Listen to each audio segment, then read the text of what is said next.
I'm Dr. Russell Dawn, President of Concordia University Chicago. Thank you for tuning in to today's Cougar Athletics broadcast. We take great pride in the strength of both our athletic and academic programs, which are rooted in our steadfast commitment to Jesus Christ. Dedicated to the liberal arts as a foundation of a high-quality college degree, we believe education should form individuals for service to their neighbors. This makes Concordia Chicago an exciting and fulfilling place to study, work, learn, and grow. Learn more today by visiting cuchicago.edu. Thank you, and go Cougars!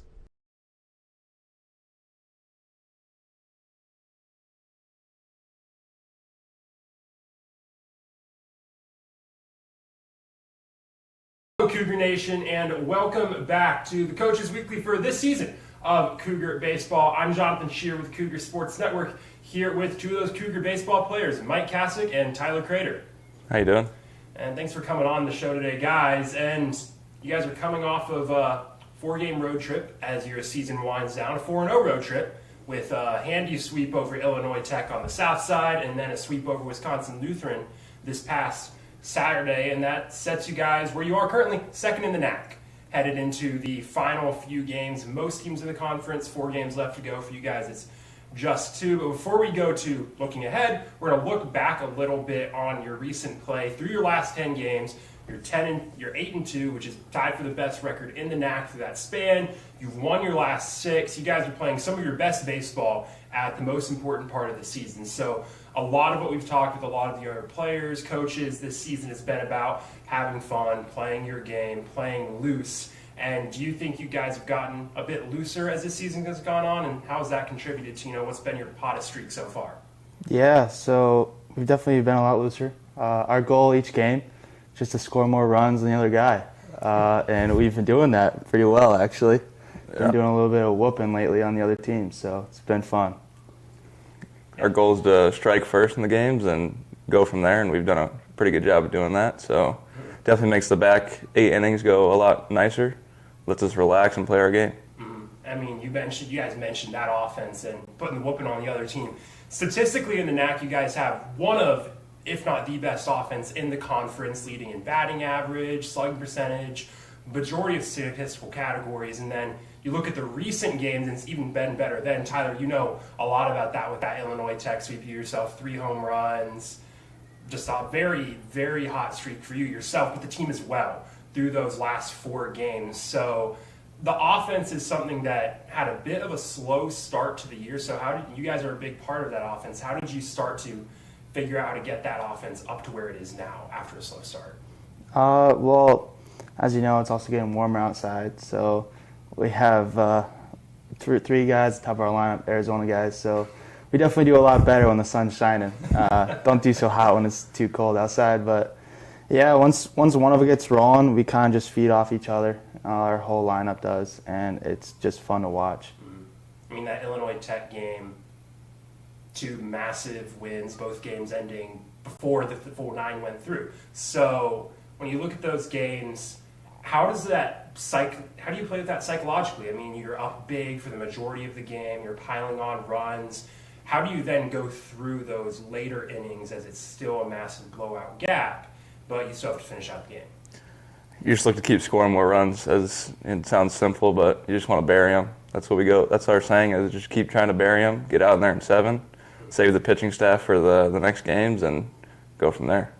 And that's something that you actually haven't mentioned. You mentioned saving the pitching staff. The pitching has also been excellent on your team this year as well. I mean, your starters, led by Ryan Ranella this year, have been excellent on the mound. That's also played a big part in this hot streak for you guys. So looking forward, with 1 series left and you win those next few games, that clinches at minimum a 2 seed in the conference for you guys. How important do you think that pitching is going to be against CU Dub?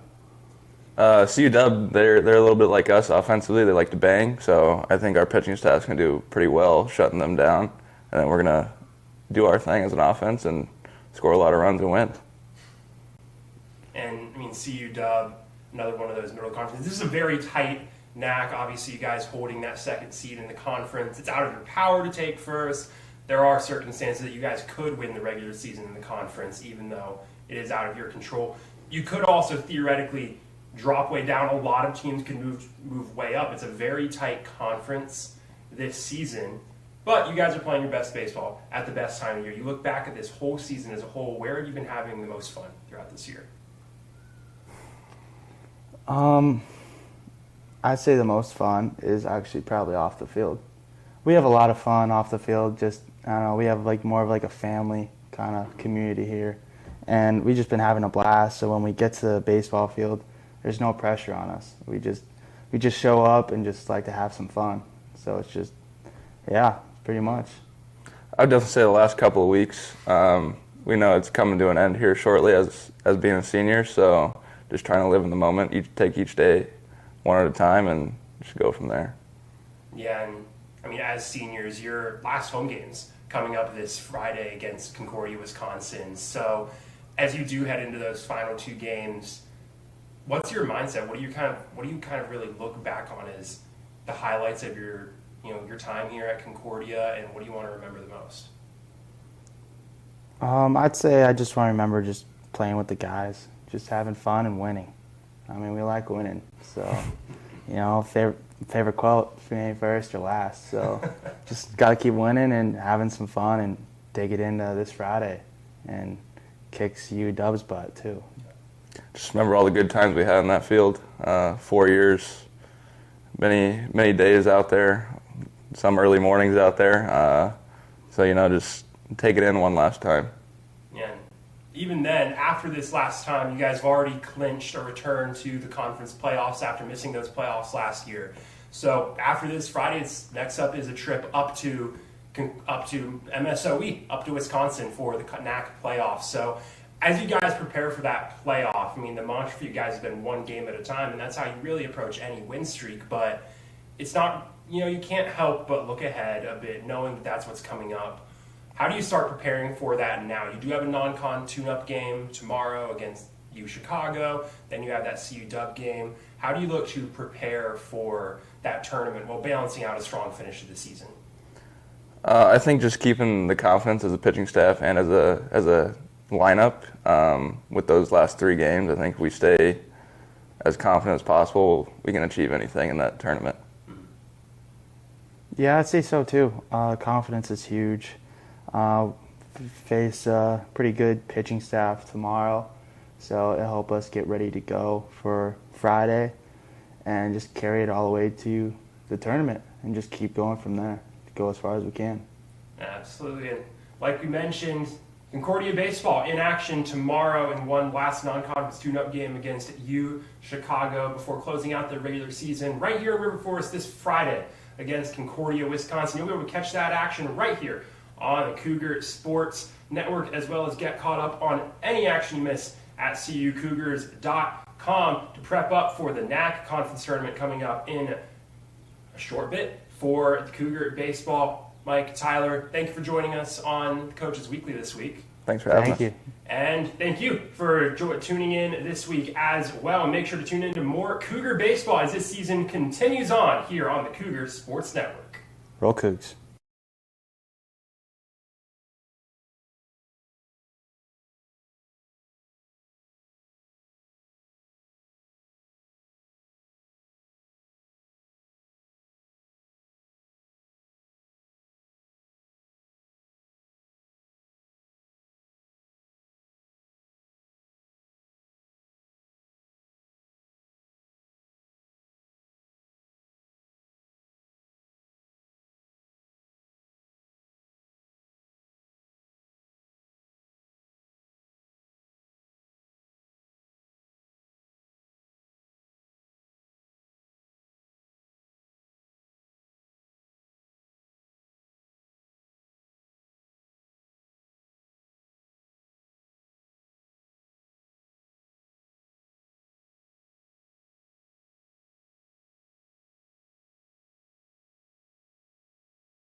Good afternoon, ladies and gentlemen, and welcome to the Cougar Sports Network for a late season non-conference single game between the visiting University of Chicago Maroons and your Concordia University Chicago Cougars. I'm Kayla McLeod here for today's game. It was a bright and sunny day earlier, turned into a little bit of rain, but everything has settled down and it's now turning into a nice cool day for a single non-conference matchup here. CUC coming off of a bit of a hot streak after clinching their spot in the Northern Athletics Collegiate Conference Tournament and their doubleheader sweep over the Wisconsin Lutheran Warriors. A really impressive outing for the Cougars last week. They had a massive doubleheader sweep against the Illinois Institute of Technology Scarlet Hawks, and then going on to sweep the Wisconsin Lutheran Warriors.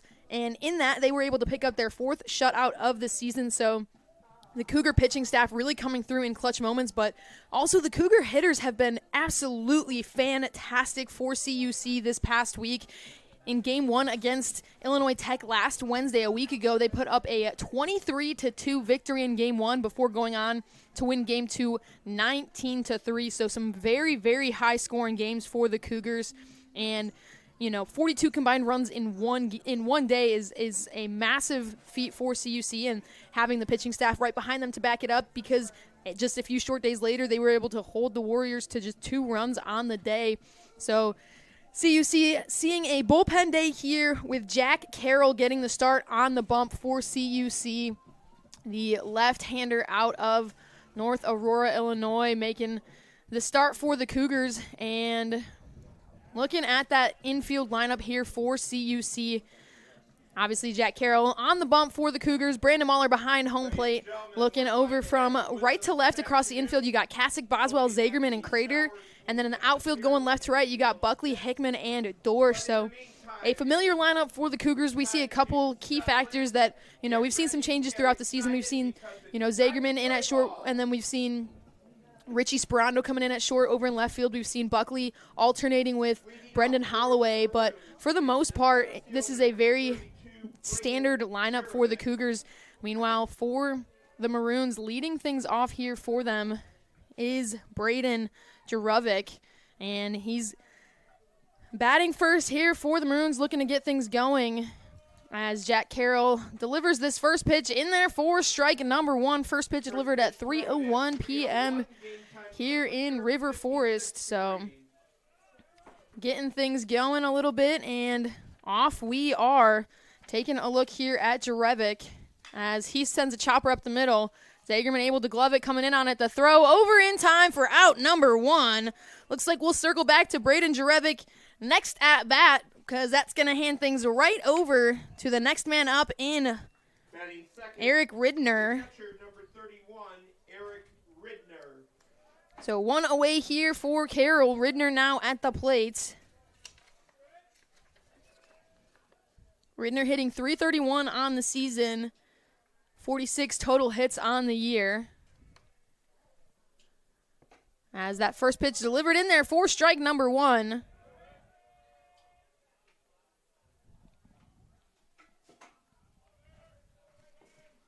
Oh, 1 count here for Ridner. Carroll delivers this one. That's swung on. That's going to see some space. Zagerman able to make the sliding grab. Can he get the throw in time?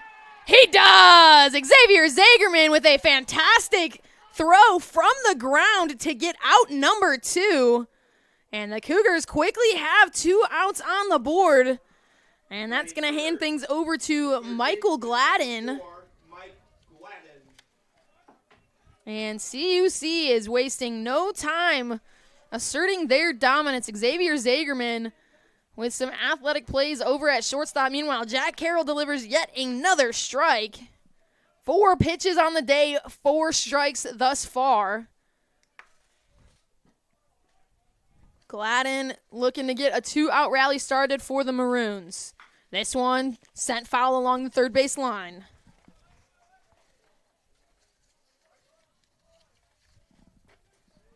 Gladden actually leading this UChicago team. He's batting .364 on the season. He's got 56 hits on the year, slugging .558.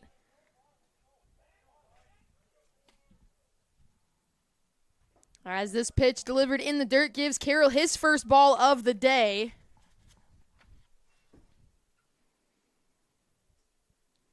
This University of Chicago team, a very talented baseball squad in the Chicagoland area. They're currently receiving votes in the D3 Baseball National Poll. They have been for the majority of the season and have really shown what they can do so far this year. Still receiving votes as this is their final regular season game scheduled.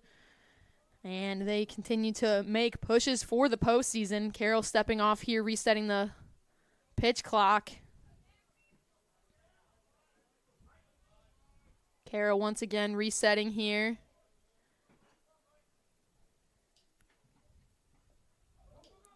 This one, they're going to question whether or not that hit him or if he just swung. The throw is there in time for out number 3. And a little bit of confusion there because it looked as though Gladden wanted to say that that ball hit him. The umpires are going to convene here. Currently, as the call was, the swing was there, and then the throw over to first was in time for the out. Now they're coming back over. They're going to say that he was hit by a pitch, and that's going to bring this CUC squad right back out.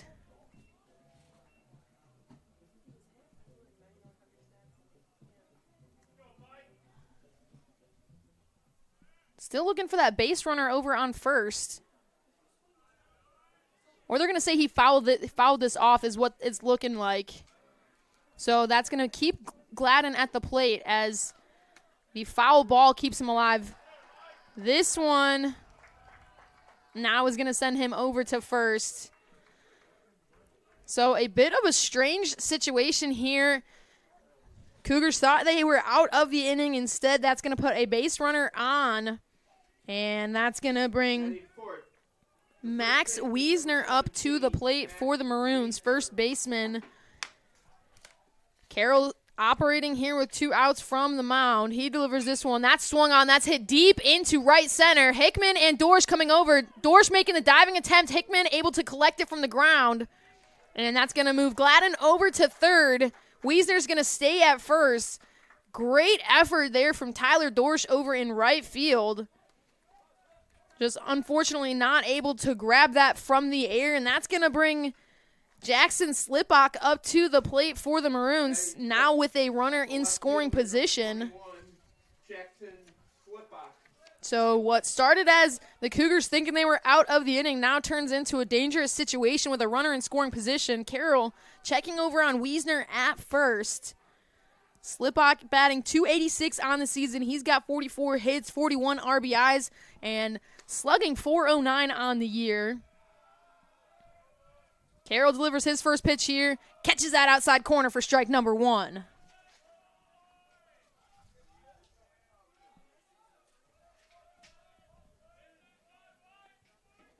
Go-ahead run here for the Maroons, camped over on third base. Carroll's going to check on Wiesner. That throw back to Kasich over at first in the dirt, but Michael Kasich able to keep that in front of him to prevent any dangerous things from happening. So the 0-1 count here, Carroll delivers. Fouled off along the first base side and netting, makes this an 0-2 count. Carroll now 1 pitch away from getting out of this inning and holding those base runners where they're at. Slipach trying to keep them fighting here in the top of the first. This one misses well outside for ball number 1. 1-2 count here.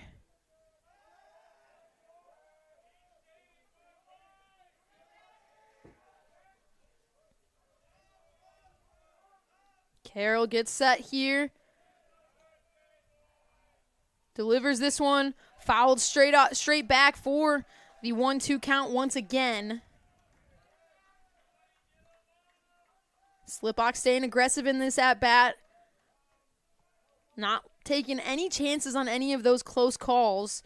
Already got called on that outside pitch, not taking a chance here.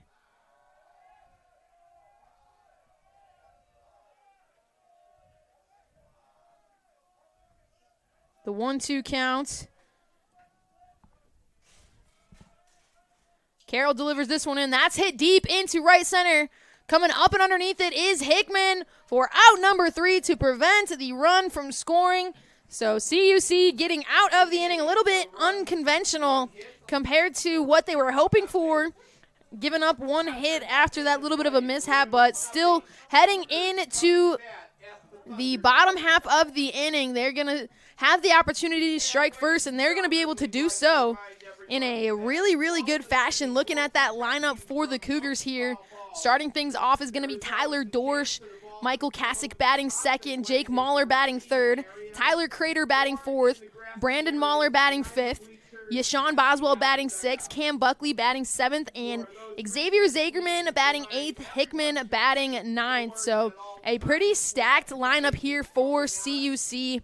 And we've talked about it here on the Cougar Sports Network multiple times that there's no bad spot in this batting order for the Cougars. You look at it from start to finish, this lineup for the Cougars can be explosive and they can be deadly, and we've seen that from, leading things off here is going to be Tyler Dorsch, and Dorsch is having himself a fantastic season with the Cougars this year. He's historically had a fantastic season with the Cougars every year that he's been here, but Dorsch leading things off, he's batting .350 on the year. He's got 56 hits, 46 total RBIs, and he's slugging .600.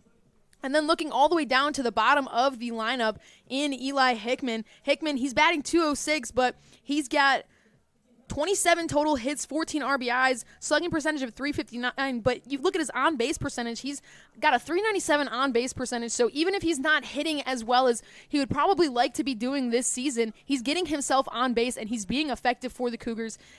Hickman also, he's responsible for 34 total runs this year. And so, like I mentioned, not necessarily hitting as well as he wants, but he's doing what he needs to do. So from top to bottom of this lineup, the Cougars are just absolutely explosive. And like I mentioned, leading things off here is going to be Tyler Dorsch, who is coming off of a really, really hot week, I should say, because, starting things off against Illinois Tech back on last Wednesday, a week ago today.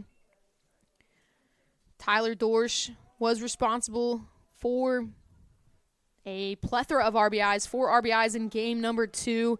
In game number 1, having a fantastic outing as well, combined for 5 RBIs on the day, and now he's sitting with the 1-1 count.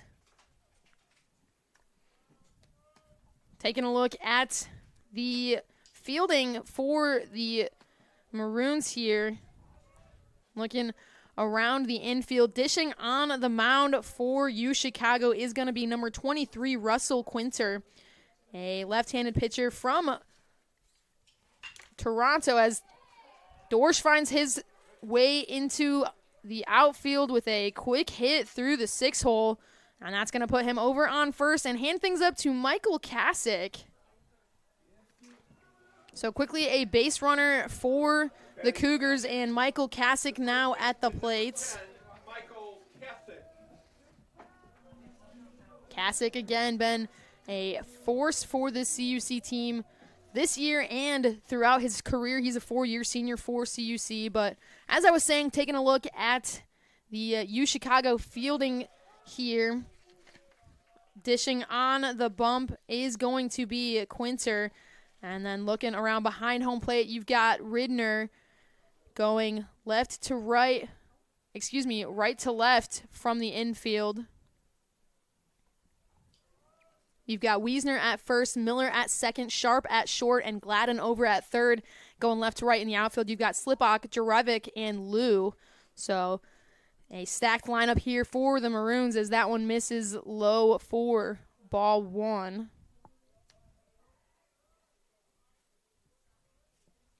1-1 count here for Kasich. This one misses that inside corner, makes it 2-1.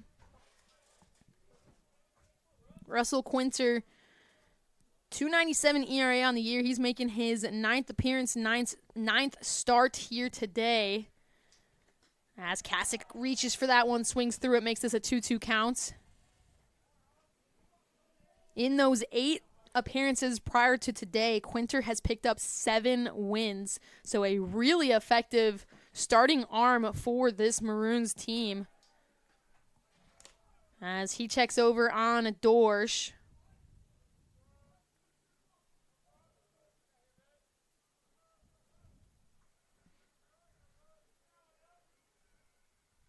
This one misses outside. Ridner fakes the throw down to first. Dorsch diving back safely. Makes this a full count here for Michael Kasich.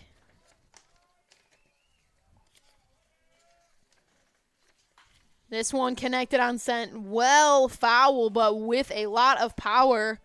Making its way past the CUC track along the third base line. Didn't even go in the track. It actually exited the field. That's how much power that foul ball had on it.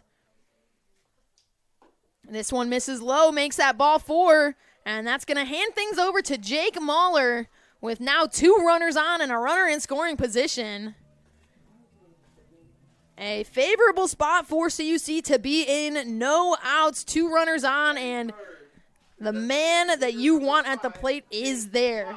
Jake Mahler, he's currently leading this CUC team, and he has been for quite some time, but he's going to take a swing at the first pitch he sees, and that's going to pop deep and high into center field. Dorsch is going to end up holding, and that's going to put 1 out on the board and hand things over to Tyler Crater. So a little bit of a broadcaster's jinx there, talking about Jake Mahler and how effective he's been for the Cougars, and unfortunately not getting a good piece of that ball. But once again, another guy that you want at the plate here is Tyler Crater. He's batting .340 on the season, and he's got 42 total hits and 24 total RBIs. 41 total RBIs and 51 hits. As that first one misses low for ball 1. Again, looking at this past week, Tyler Crater has had a phenomenal week as he swings through that one.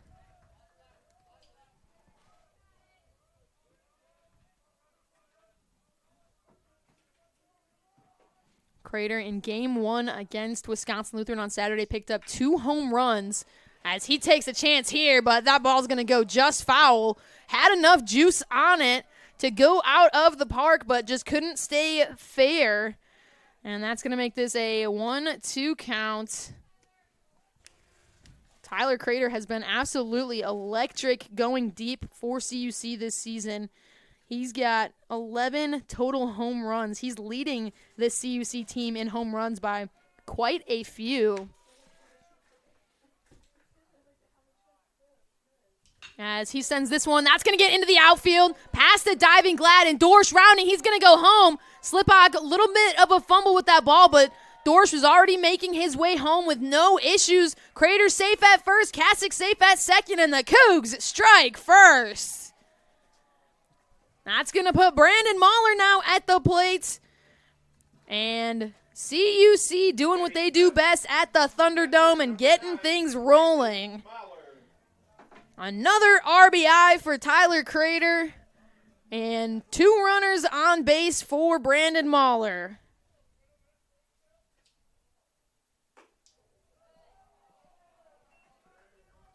Mahler takes that one low for ball 1.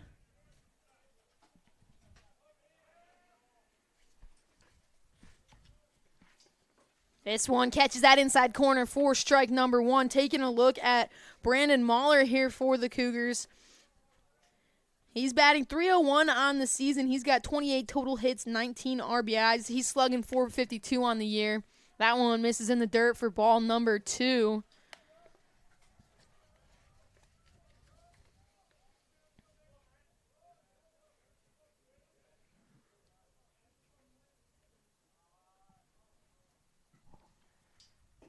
This one low and out for ball number 3. 3-1 count here for Mahler.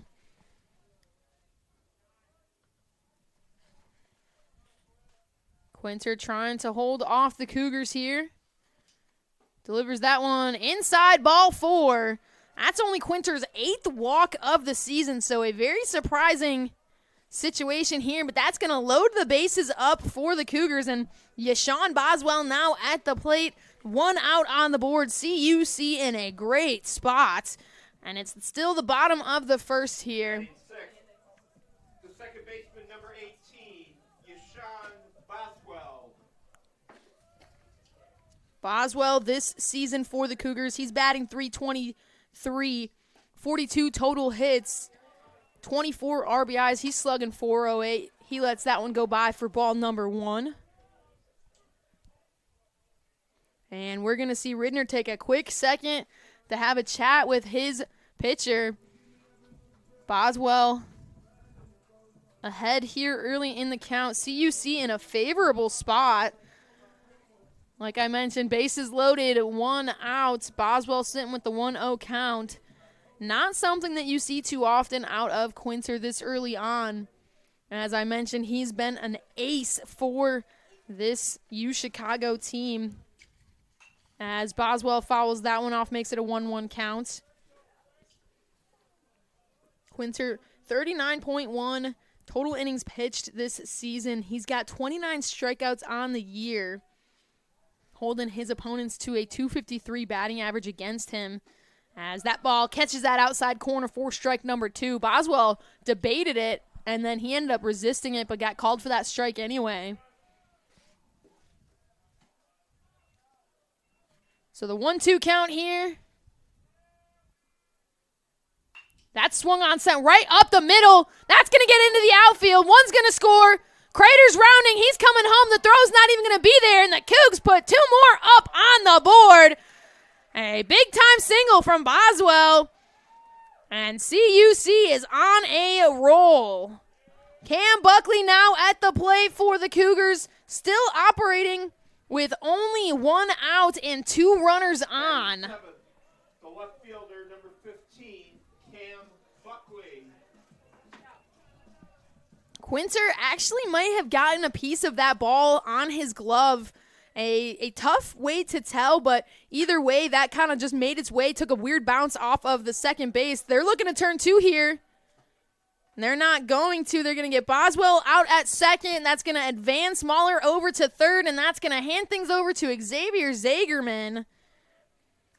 Now operating with 2 outs, but CUC runners on the corner bags. The shortstop, number 16, Xavier Zagerman. 3-0 here in the bottom of the first. Zagerman at the plate for the Cougars. He swings at the first pitch he sees, fouls it off. Zagerman batting .256 on the year. He's got 22 total hits, 18 RBIs. He's slugging .407.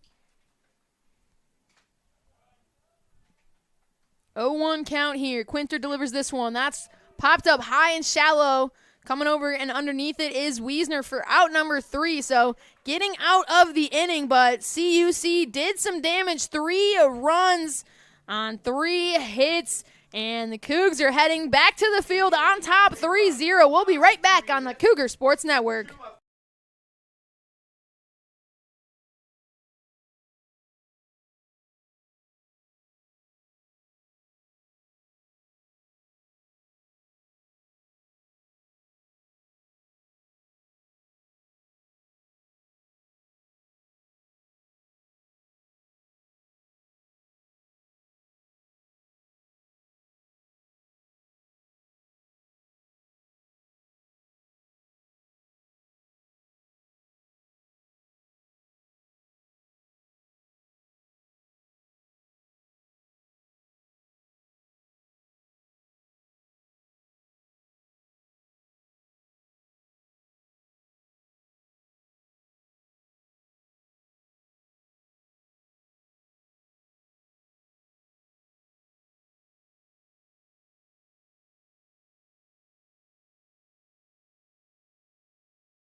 Back here on the Cougar Sports Network, a new arm on the bump for CUC, number 12, Riker Keller.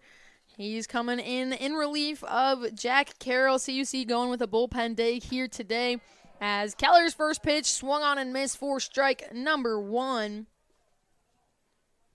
Keller making his 4th appearance of the season here today. He's got 3 total innings pitched, 2 career strikeouts in the maroon and gold. As this one misses, it makes it a 1-1 count. Looking at that final stat line for Jack Carroll, 1 inning pitched, gave up 1 hit, no strikeouts, 5 batters faced for 16 total pitches thrown.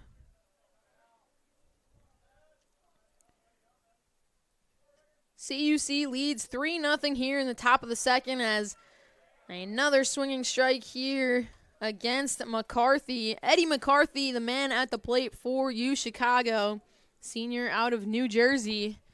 And he sits with the 1-2 count.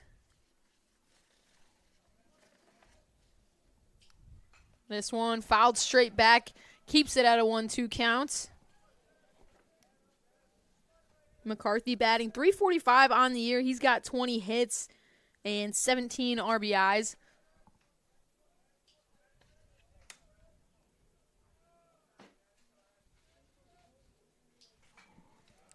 This one fouled off along the first base netting.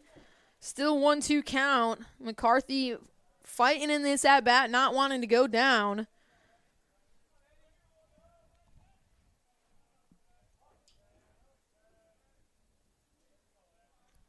Sun's starting to shine here in River Forest once again. We ran into a little bit of rain, but that one's going to catch in there for strike number 3. Riker Keller gets his 3rd career strikeout. McCarthy goes down looking, and that's going to bring Brady Miller up to the plate for UChicago. Batting 7th, the second baseman, number 1, Brady Miller. Miller playing second base here today. He's batting .299 on the season. He's got 29 hits, 16 RBIs, slugging .351. He shows bump, pulls back, lets it go by for ball number 1.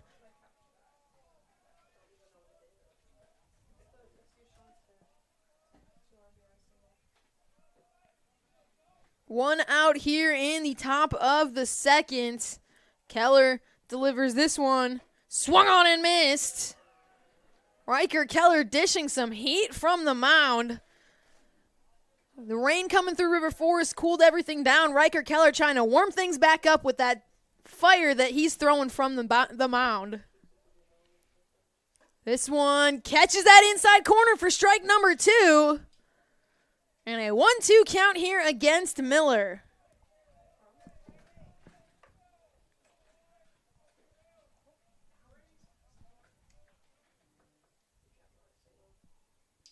That one connected on. That's going to drop in front of Buckley out in left field. So a base hit there from Brady Miller. Buckley coming in on it, letting it drop instead of taking a gamble, letting that ball get past him. But a great at-bat there from Miller to fight his way back in after falling behind in the count. Number 2, Jack Sharp. And that's going to bring Jack Sharp up to the plate for UChicago. Sharp batting .278 on the year. He's got 37 hits, 30 RBIs. He's slugging .414. Keller delivers this one. That misses outside, ball 1.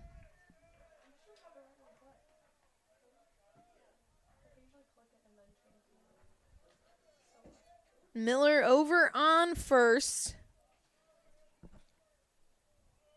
Keller checks him. Gets set. The delivery here. Miller takes off. Mahler's throw well into the outfield. But coming up and underneath it is Eli Hickman and head coach of the Cougars, Colin Connor. He's coming out to have a quick discussion with his infield. But Miller's going to take that stolen base with ease. Like I mentioned, bit of a bullpen day here for the Cougars, so we're going to see a handful of arms pitching for CUC. Coach Colin Connor most likely not wanting to take any chances here. Keller's been doing a great job on the bump so far. An unfortunate situation there with a base hit and a stolen base now puts a runner in scoring position, but Keller, 10 pitches thrown so far, 8 of them strikes. And now he sits with the 2-0 count against Sharp. Miller over on second.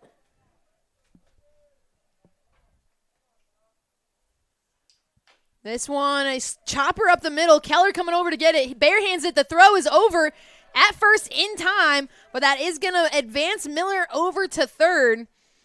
So getting one out. That's 2 outs now on the board. Runner in scoring position here, and Richard Liu at the plate for the Maroons. Richard Liu.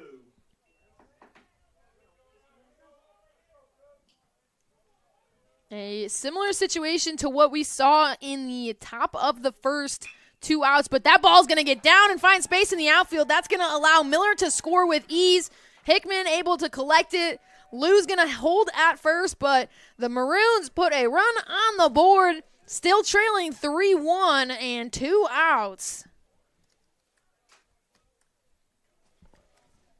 And that's going to hand things over to the top of the order for the Maroons.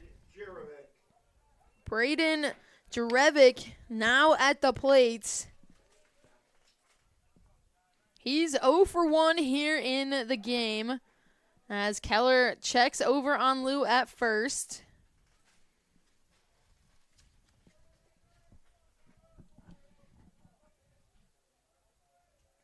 Jarevic fell victim to a pair of Xavier Zagerman plays in the top of the first. Looking to get his first hit of the day. Keller pretty concerned with Liu over on first, not wanting to give up another stolen base here. Hasn't thrown his first pitch yet in this at-bat. Pitch clock winding down. This one misses outside, ball 1.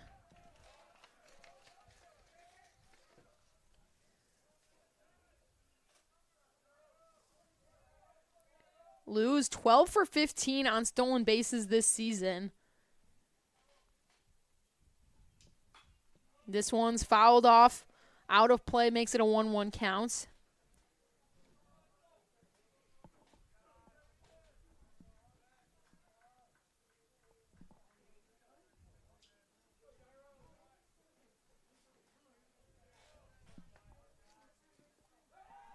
Keller once again checking on Liu over at first.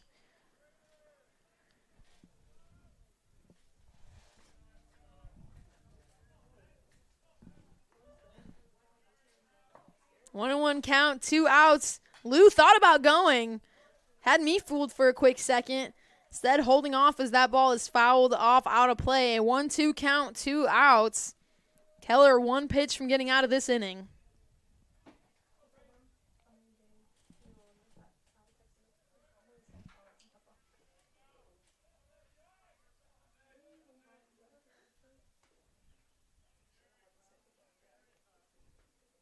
Keller delivers this one. Swung on and missed. Strike 3. Riker Keller gets out of the inning. But the Maroons are able to put a run up on the board, slowly chip their way back into this game. But 1 run on 2 hits. And that's going to send things to the bottom of the second. CUC still on top 3-1 right here on the Cougar Sports Network.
fielder, number Back 19. here on the Cougar Sports Network, bottom of the second, CUC still on top 3-1, but UChicago climbing their way back into it, putting 1 run up in the first half of the inning. Eli Hickman leading off. He takes a swing at the first pitch he sees, fouls it off, but we do have a new arm on the mound for UChicago.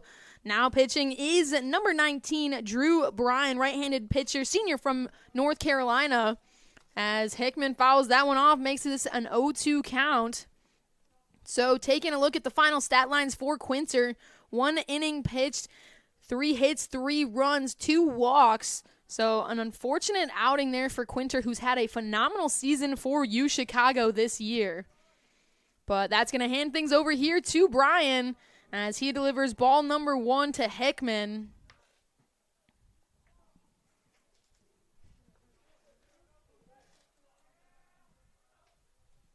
Hickman with the 1-2 count. He swings at that one, sends it right into the Cougar dugout. Appears as though someone was able to barehand catch that, so CUC staying hot and ready at all times. 1-2 count. As that one is fouled off. Hickman keeping his at-bat alive here.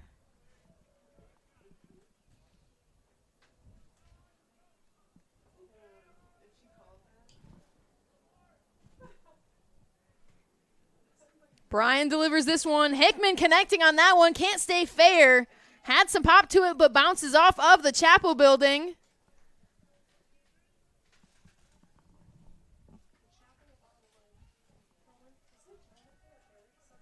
Still sitting with the 1-2 count here. Bryan delivers this one up and away for ball number 2.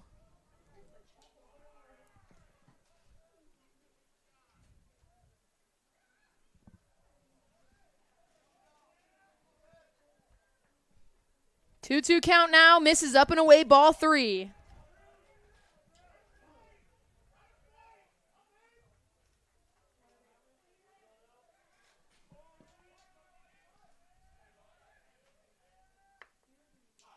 Hickman fouls that one off straight back, keeping himself alive here. 4 foul balls in this at-bat.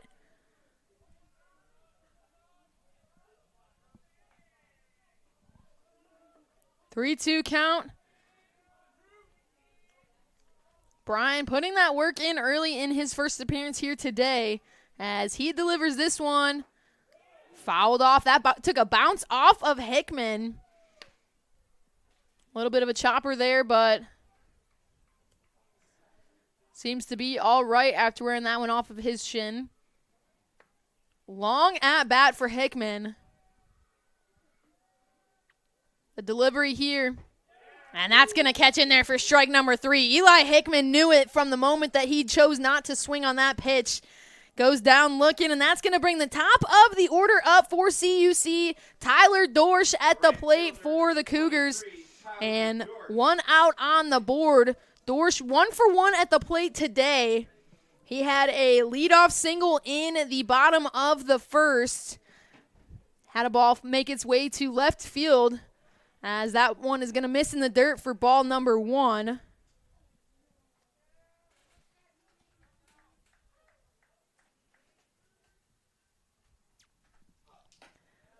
Dorsch swinging through that one with some aggression.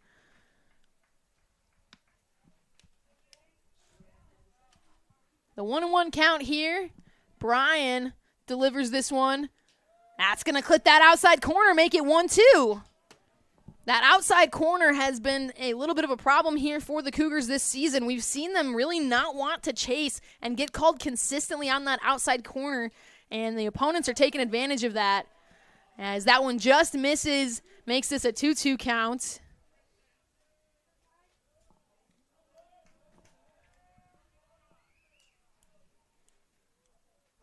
That one connected on, sent deep into the outfield. Backtracking is Jarevic.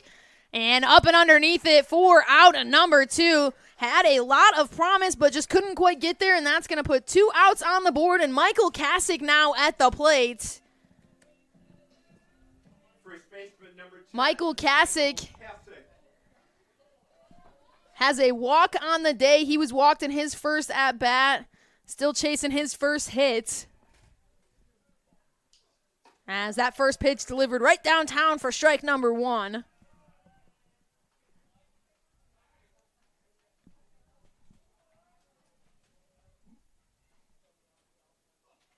That one low and away. CUC checked his swing. They're going to confirm with the umpires, but that's going to stay as a ball number 1.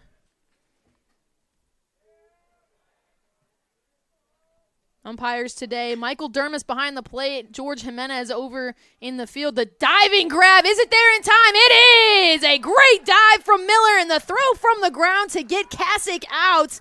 But CUC still on top 3-1 as we head to the top of the third here on the Cougar Sports Network.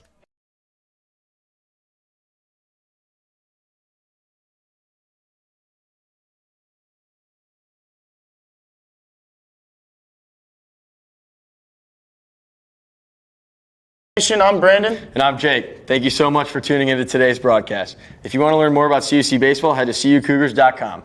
We hope to see you at our next game. Go Cougars. Go.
Back here on the Cougar Sports Network, top of the third, CUC leads 3-1. New arm on the bump for the Cougars, and number 1, Blake Hickey.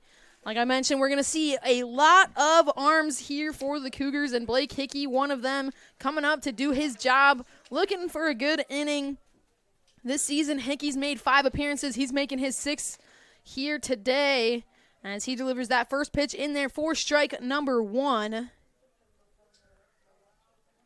Hickey, 5 appearances on the season, 6 1/3 innings pitched. He's got 6 strikeouts on the year, as that one brushing Ridner off the plate a little bit makes this a 1-1 count. At the plate for the Maroons is Eric Ridner. He's 0 for 1 at the plate. Again, one of those victims of the Xavier Zagerman hot first inning, but he's going to wear a pitch off the arm there from Hickey, and that's going to put a runner on base here and hand things over to Michael Gladden. Third baseman number 4, Mike Gladden. Gladden also made his way on base for a free base earlier in the game. Hickey delivers that one. That's connected on. That's sent deep into right field. Doors coming up and underneath it, able to track it. And he's able to do so for out number 1. That's going to hold Ridner at first. And hand things over to Max Wiesner, first baseman from Granite Bay, California. First baseman number 17. Wiesner 1 for 1 at the plate today. He's got a single.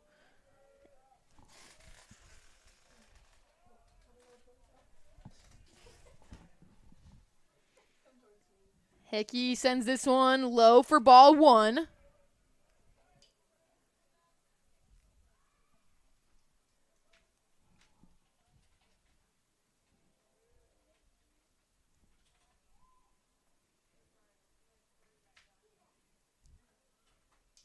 This one connected on set foul along the third base line. Crater got a jump on it, but should that have stayed fair, would have been really tough to collect and make the throw in time. Just the angle that ball was heading into the outfield. So that makes this a 1-1 count here.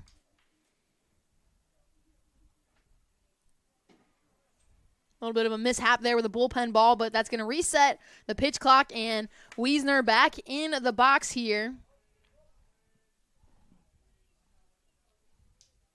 This one right down the barrel for strike number 2 from Hickey. As I mentioned earlier, this is CUC's final non-conference game of the year. A little bit of a late add. This game not originally on either team's schedule, but after some opening weekend mishap for the Cougars resulted in things changing. This game got added as Wiesner sends that one deep into the outfield. Buckley collects it, but that's going to be an extra base for Ridner. Wiesner holding at first, but that's going to move Ridner over into scoring position.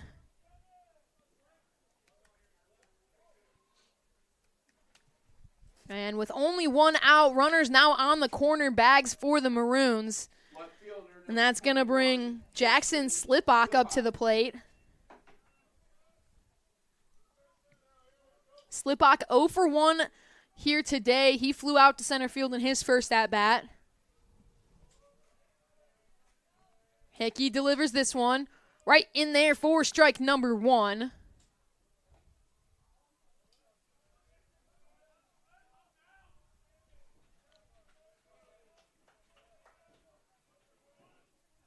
A 1 count, 1 out, runners on the corners. This one misses low and out. Ball 1.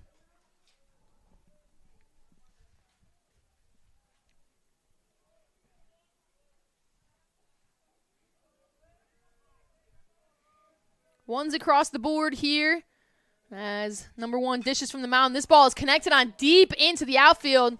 Trouble, but Hickman coming up and underneath it. The tag from Ridner is going to be in time. Not even a throw to home, so the sac fly for Sipok is good, and that's going to cut into the CUC lead. Wiesner's going to hold at first, but that is going to make this a 3-2 ball game, still in favor of the Cougars, but it's going to bring Eddie McCarthy back to the plate for UChicago. McCarthy went down looking in his only at-bat of the day.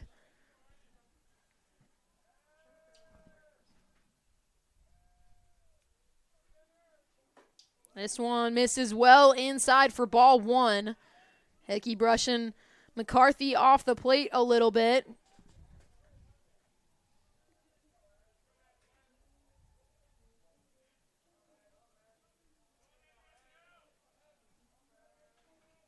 As I mentioned earlier, the Maroons receiving votes on the national level for this season, as they have been the majority of the year and currently still receiving 4 votes. So haven't broke through into the top 25 yet, but still receiving votes is a telltale of what a strong team this squad actually is. And coming off of a MWC tournament appearance last season, beating Lawrence in the semifinals and losing to Beloit in the championship game. But they're a talented squad that's proved it this season. And after falling behind 3-0 in the first inning, slowly climbing their way back into this 1 run in the second and 1 run thus far in the third, as Hickey delivers this pitch in there for strike number 1, a much-needed strike. 3-1 count here for McCarthy.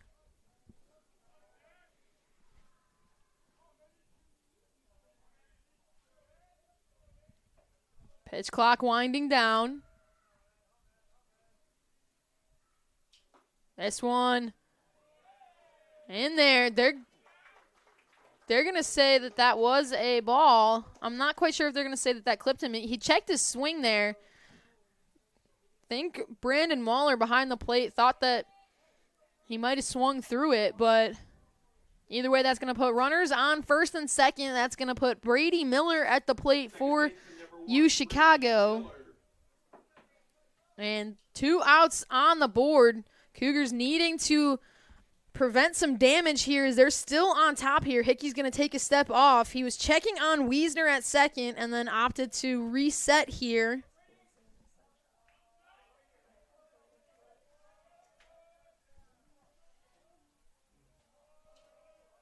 And Mahler calling time. He's going to take a quick second to head out and have some words with Hickey. Just try to resettle things a little bit and quickly get back into it. Just a quick conversation between Mahler and Hickey. No other infielders included.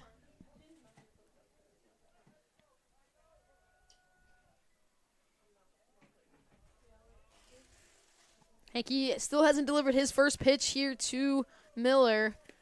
He does so here. This one low and away for ball 1.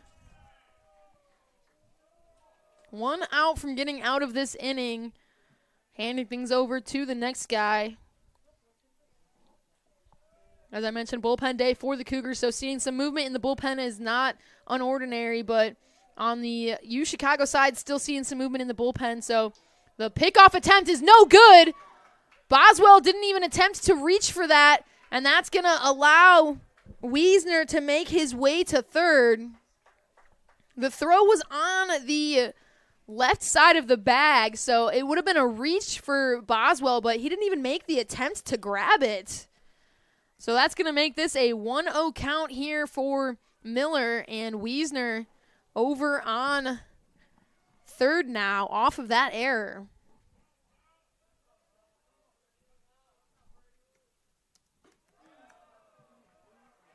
This one now misses upstairs, makes it 2-0.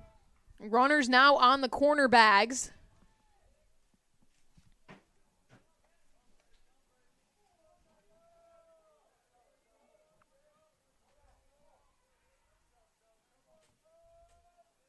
This one misses that outside corner. A 3-0 count here in favor of Miller.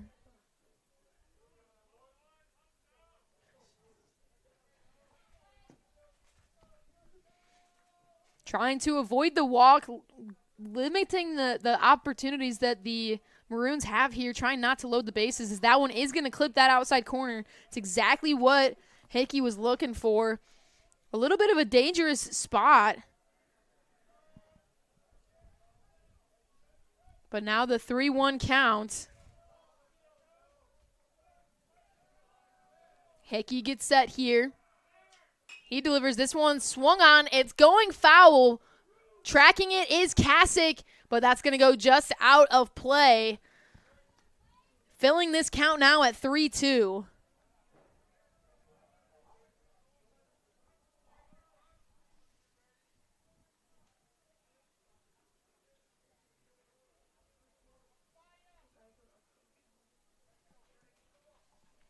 Three-two count, 2 outs, runners on the corners.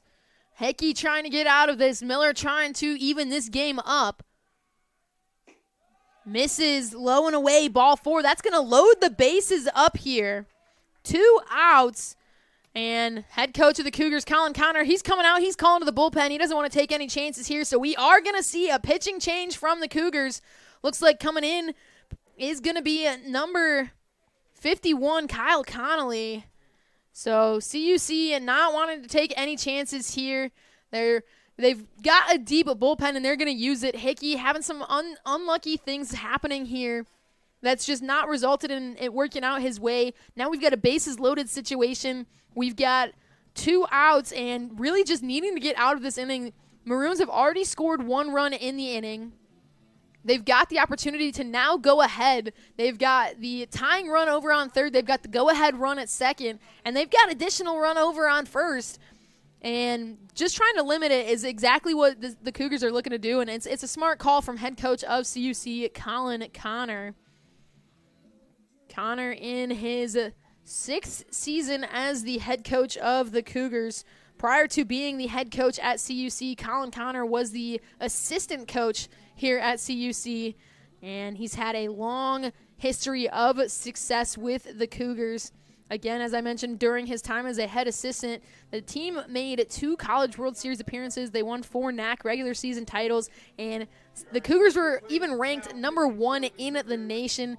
And Coach Connor was recognized with an Assistant Baseball Coach of the Year award by the ABCA in 2018. So he's had a lot of great success coaching, and since becoming the head coach of the Cougars, we've seen some of that success as well.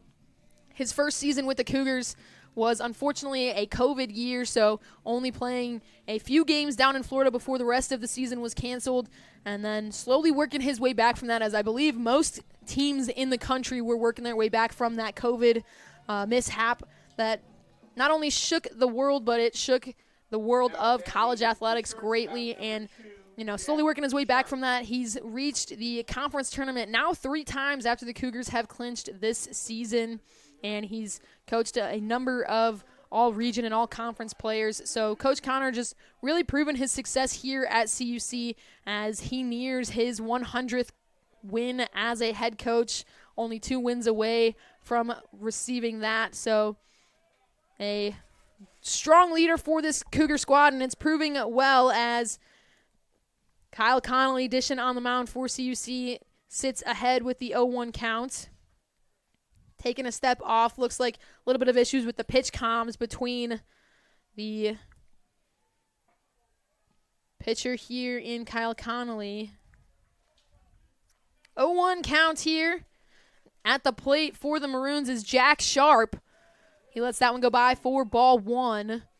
As I mentioned, Maroons have the opportunity to even this up or even go ahead here. Bases loaded, 2 outs. They trail by 1. Sharp 0 for 1 on the day. He grounded out in his first at-bat. He lets that one go by for strike number 2.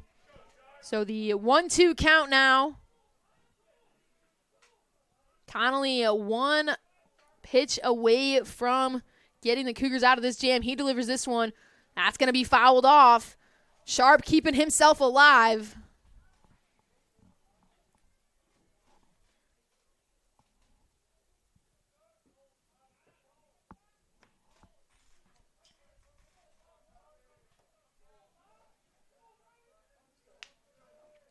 The 1-2 delivery from Connolly. That's connected on, lifted into left field. That's going to get down. Buckley diving to get it. Can't control it. Weezer's going to score. McCarthy's going to score. That's going to be a stand-up double for Sharp. And, oh my goodness, the Maroons have gone ahead. Miller made his way over to third. That's going to be 2 RBIs there.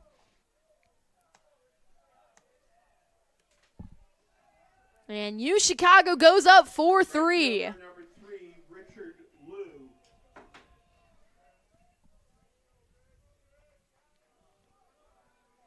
That's going to bring Richard Liu up to the plate. He lets that one go by for ball 1. Liu 1 for 1 on the day. He had an RBI single in the 2nd inning. As Connolly delivers that one out, and it catches that outside corner for strike 1.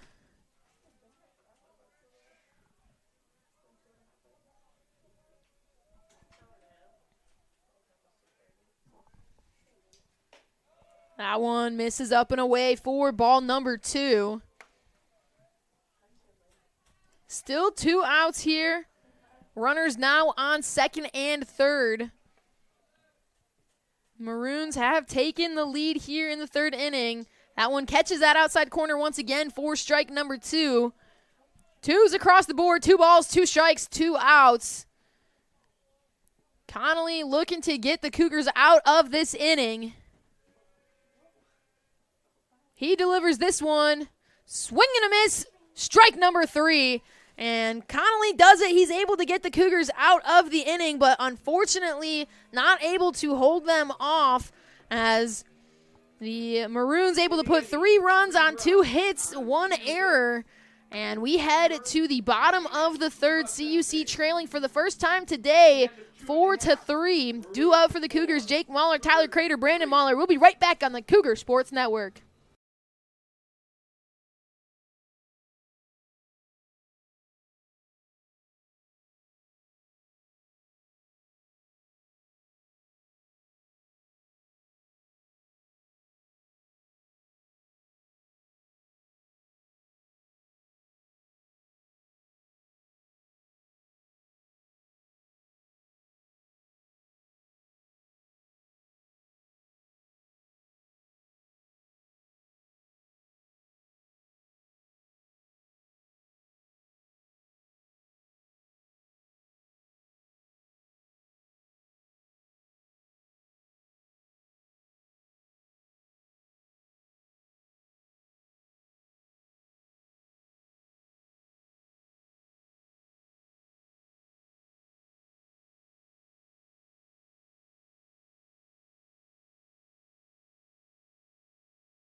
Back here on the Cougar Sports Network, Jake Muller leading things off.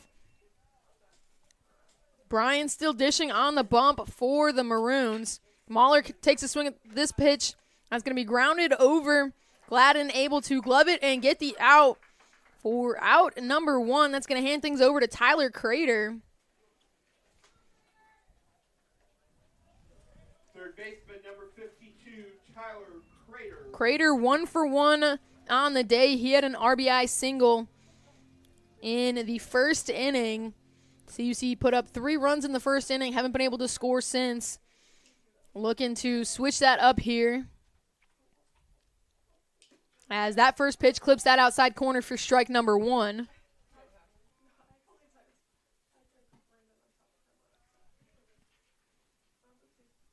A little bit of a drizzle starting to pick back up again here in River Forest.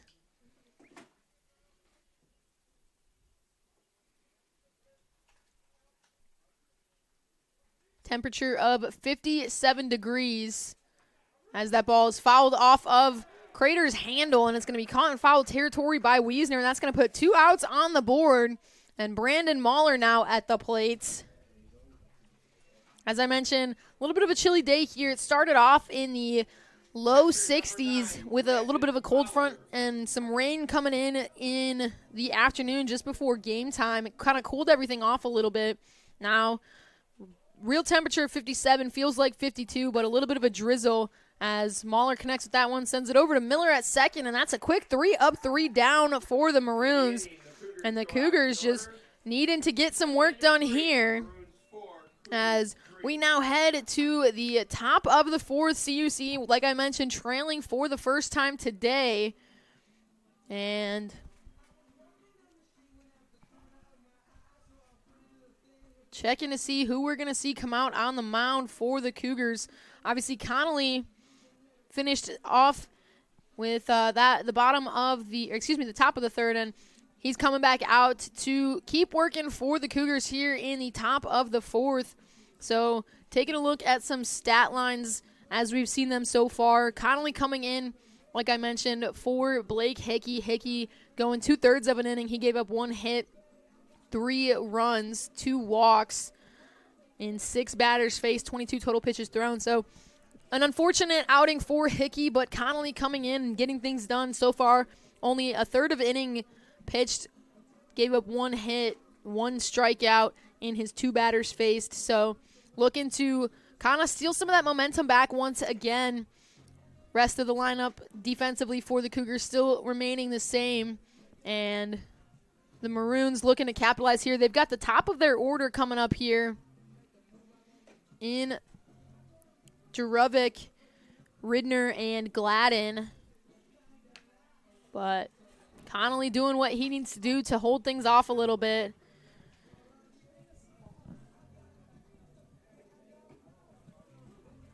CUC had a stellar first inning, picking up 3 hits. But since that first inning, they haven't been able to pick up any more hits. They're 3 for 12 on the day. Meanwhile, on the flip side, the Maroons have just been pretty steady throughout the game. They're 5 for 13 at the plate on the day, but we've seen some good things happen in the first inning. We saw some good things happen in the second inning, and then we saw some really good things happening for them in the third inning that really pushed them ahead. They scored 3 runs in the top of the 3rd, and it pushed them ahead of the Cougars 4-3. And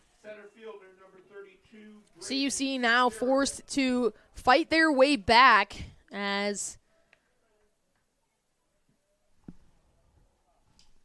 Connolly gets Jurevic swinging on this first pitch, makes this an 0-1 count.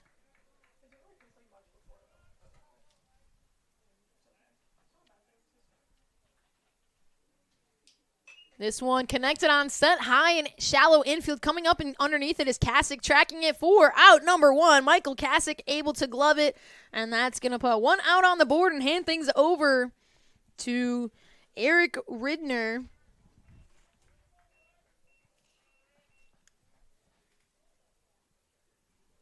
A little bit of a conversation here. Not entirely sure what the conversation was, but Coach Colin Connor having some words with the umpire behind home plate. Catcher number 31, Eric Ridner.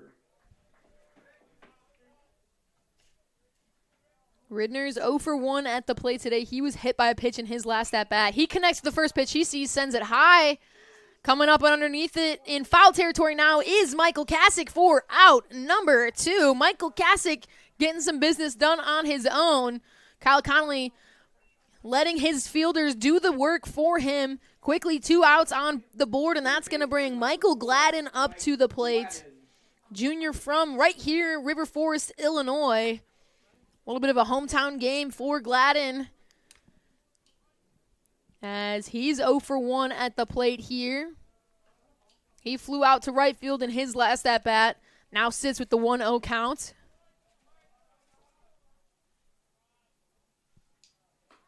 This one clips that outside corner, makes it 1-1.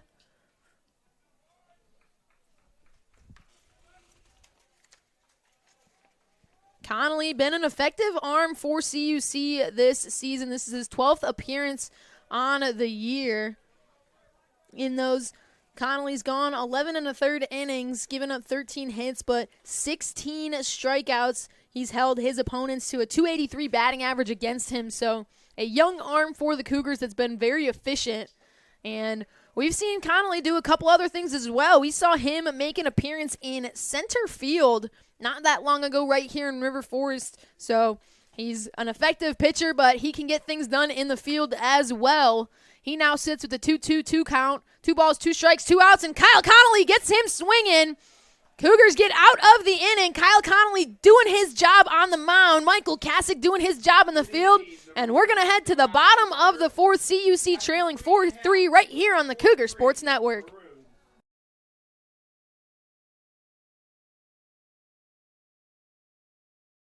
Want to catch up on all the CUC baseball action you missed this year? Stick around on our YouTube channel and click the baseball playlist to see all of our highlights, interviews, and previous games. Thank you all for the support. Love you, Mom.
Back here on the Cougar Sports Network, Yashawn Boswell leading things off here on the bottom of the 4th. CUC trailing 4-3, trailing for the first time today after the Maroons put up 3 runs in the top of the 3rd. First pitch in there. Not quite sure what happened there.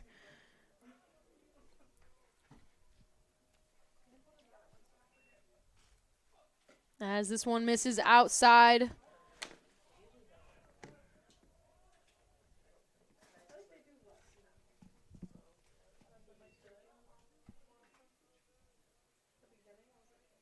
Bryan still dishing on the bump for the Maroons. Boswell fouls this one off.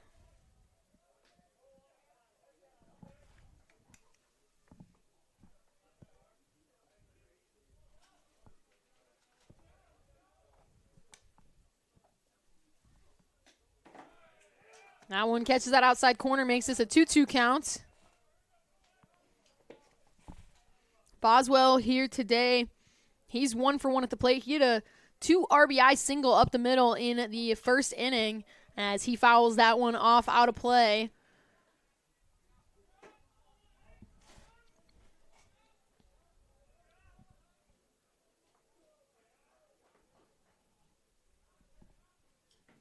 This one in the dirt makes it a full count.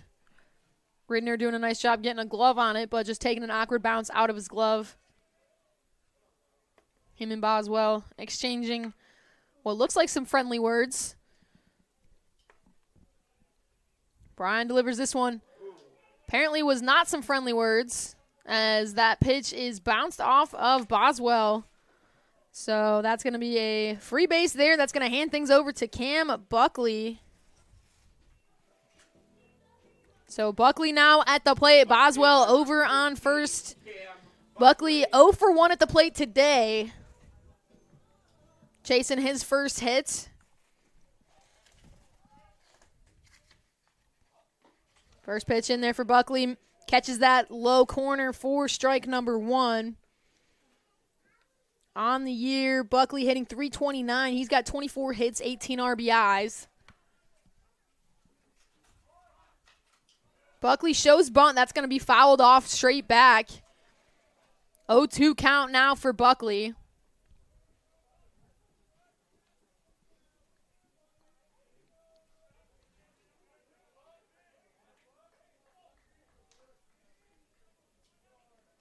Brian, 27 pitches thrown so far on the day. Sends that one, misses up and away for ball number 1.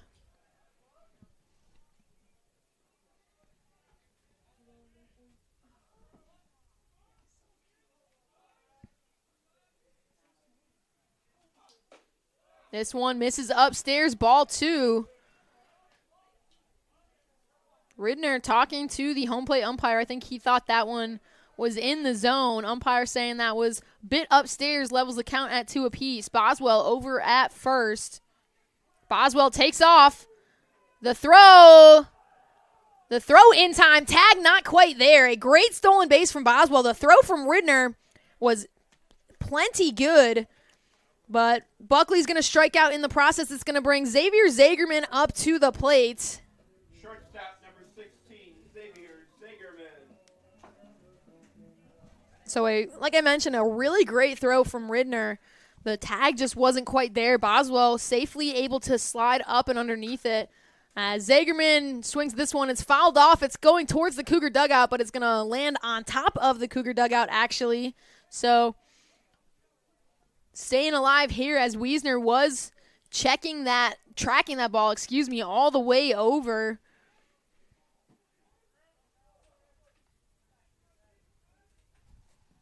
Oh, 1 count here for Zagerman.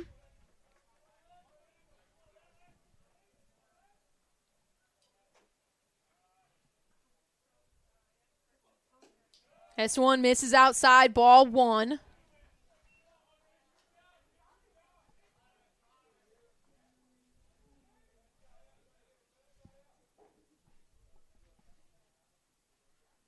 One and 1 count, 1 out, runner over on second. This one catches that inside corner for strike number 2.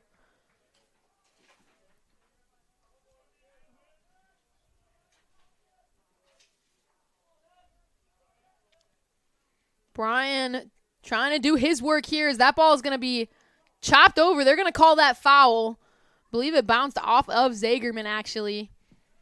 Going into fair territory. Coming up and scooping it was Gladden, but again, already called a dead ball at that point.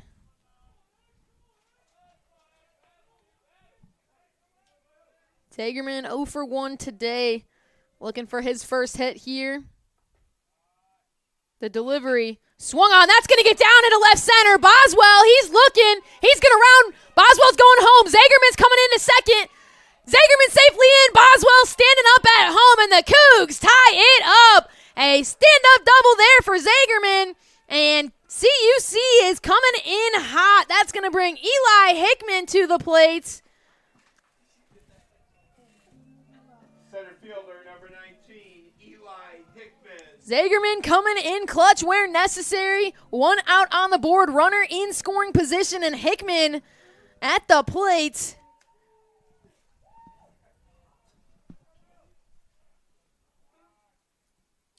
This one's going to hit Hickman.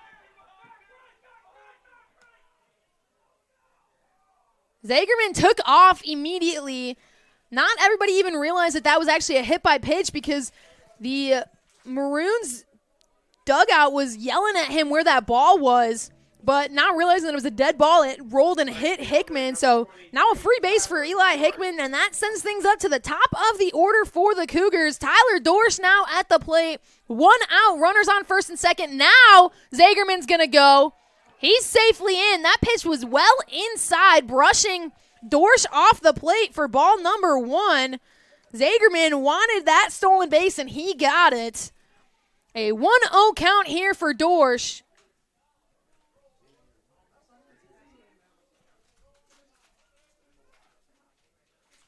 Hickman's going now, and Hickman's safely in at second. Ridner faked the throw, instead held to not let Zagerman score, and that's going to be a 2-0 count here for Dorsch. 1 out, runners now on second and third. This one catches that inside corner for strike number 1.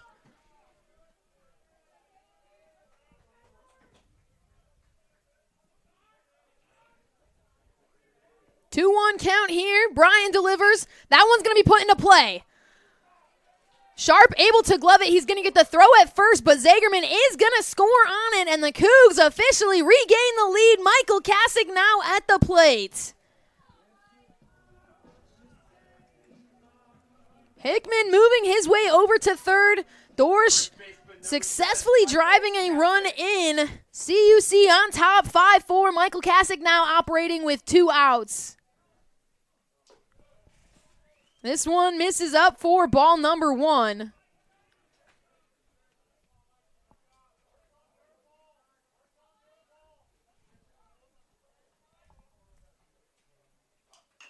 Kasich connects this one, sends a chopper over. Gladden able to glove it. The throw over with plenty of time. And the Maroons get out of the inning, but not without the Cougars putting in some work. And CUC officially taking the lead back as we head to the top of the 5th. Cougs on top, 5-4, right here on the Cougar Sports Network.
Back here on the Cougar Sports Network, top of the fifth, CUC back on top, 5-4. Wiesner takes a swing at the first pitch he sees, and that's going to find grass in left field for an easy single. And the Maroons wasting absolutely no time. One runner already on base, and that's going to bring Jackson Slipak up. Slipak 0 for 1 at the plate. Had a sac fly in his last at-bat.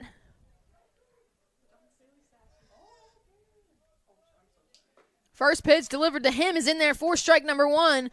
Cougars have a new arm on the mound this inning. Now pitching is number 27, Caden Bork. Bork making his 13th appearance of the year here. He's got 13 2/3 innings under his belt, 4 strikeouts. And he's held his opponents to a .294 batting average. That's a chopper over. Can they turn 2? They get 1. They do get 2. Xavier Zagerman to Yashawn Boswell to Michael Kasich for 2 quick outs. And the Cougars wasting absolutely no time getting back into the groove.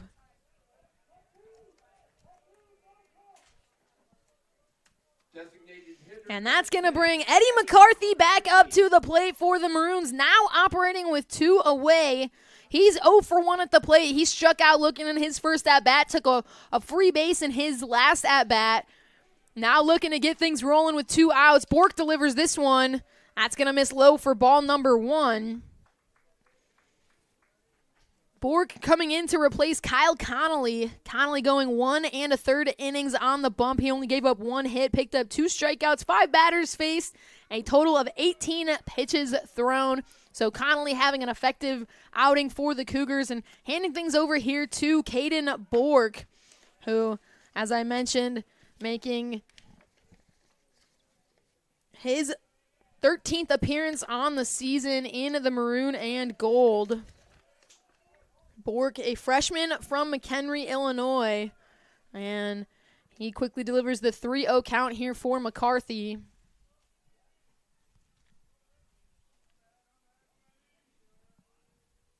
Bork delivers this one. That's going to miss low, and a quick 4-ball walk there. He's going to put a runner back on base and hand things over to Brady Miller, second baseman for the Maroons.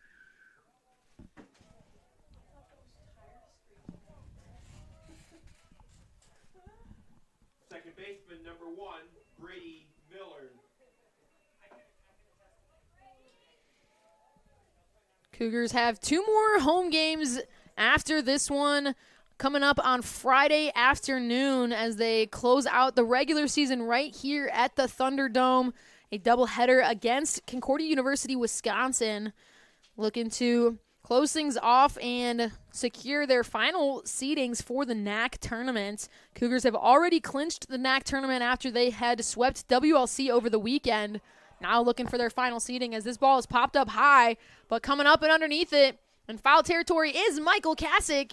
Kasich having a very successful day finding those pop-ups, but he's going to get the Cougars out of the inning. A quick inning for Caden Bork on the mound. No runs on 1 hit, and we're going to head to the bottom of the 5th. CUC still on top, 5-4. We'll be right back on the Cougar Sports Network.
Back here on the Cougar Sports Network, bottom of the 5th. Leading things off here for the Cougars is Jake Mahler. He swings the first pitch he sees. That's going high and deep, but coming up and underneath it is going to be Lou for out number 1, and that's going to bring Tyler Crater now up to the plate, operating with 1 away. Quick first out for the Cougars is going to hand things right back over.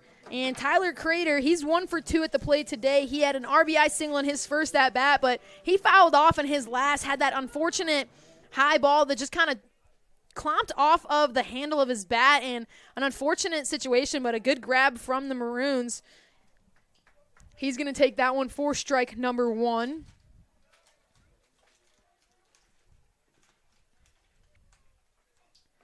This one misses low in the dirt for ball 1. Brian still dishing on the mound for the Maroons. He's throwing 45 pitches on the day. He came in relief of Russell Quinter, who had a struggled first inning. Brian coming in relief has done a very nice job for UChicago, holding the Cougars to only 2 runs since he's entered the game. As Crater swings through that one for strike number 3, and quickly 2 outs here on the board. Brandon Mahler now coming up, looking to get a 2-out rally. Cougars were able to put 2 runs up in the bottom of the last inning, and that really pushed them ahead after the Maroons had stolen the lead in the inning prior. Now the Cougars were able to put 2 runs up in the bottom of the 4th, and now with 2 away, struggling here as that ball misses high for ball 1. Mahler here today, he's 0 for 1. He had a walk in his first at-bat and then grounded out to second base in his most recent at-bat. As that misses, makes it a 2-0 count now.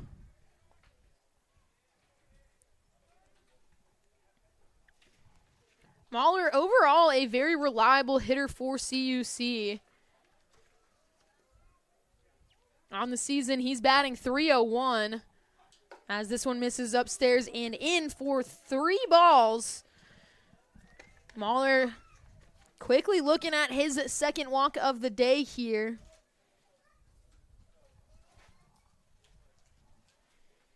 Brian delivers this one well inside, almost clipping Mahler in the meantime. But that is going to be a free base for Brandon Mahler. I'm not quite sure if that did or didn't clip him, actually. But either way, that's going to put a runner on base for Yashawn Boswell. Second baseman, number 8. Boswell, he's 1 for 1 on the day. He's responsible for a 2 RBI single in his first at-bat in the first inning, and then he was hit by a pitch in his last at-bat. A really tough ball that kind of clipped off of his shoulder and helmet area. He shows bunt, pulls back, lets it go into the dirt for ball 1. Mahler taking a nice jump over at first.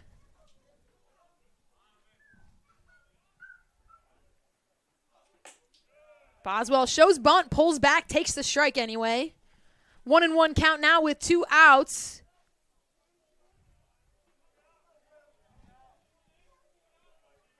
Brian trying to hold the Cougars off in this inning. Boswell connects with that one, sends it deep into right center. Coming up and tracking underneath it for out number 3 is Jarevic. And that's going to do it for the inning. CUC not able to put any runs up, but we're going to head to the top of the 6th. CUC still on top, 5-4. We'll be right back on the Cougar Sports Network.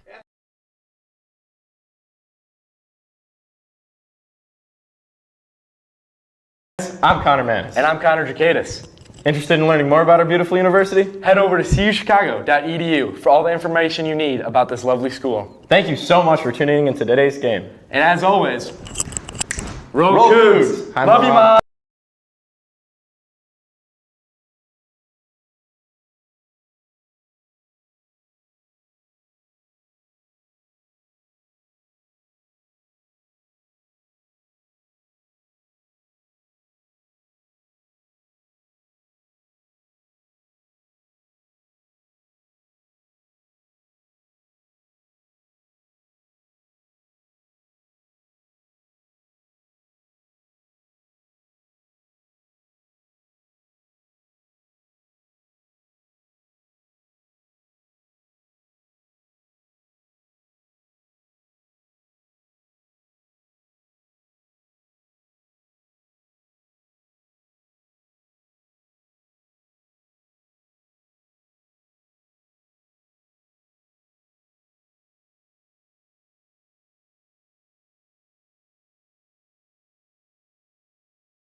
Back here on the Cougar Sports Network, we're heading to the top of the 6th. CUC still on top 5-4, and leading things off here for the Maroons, shortstop number 2, Jack Sharp.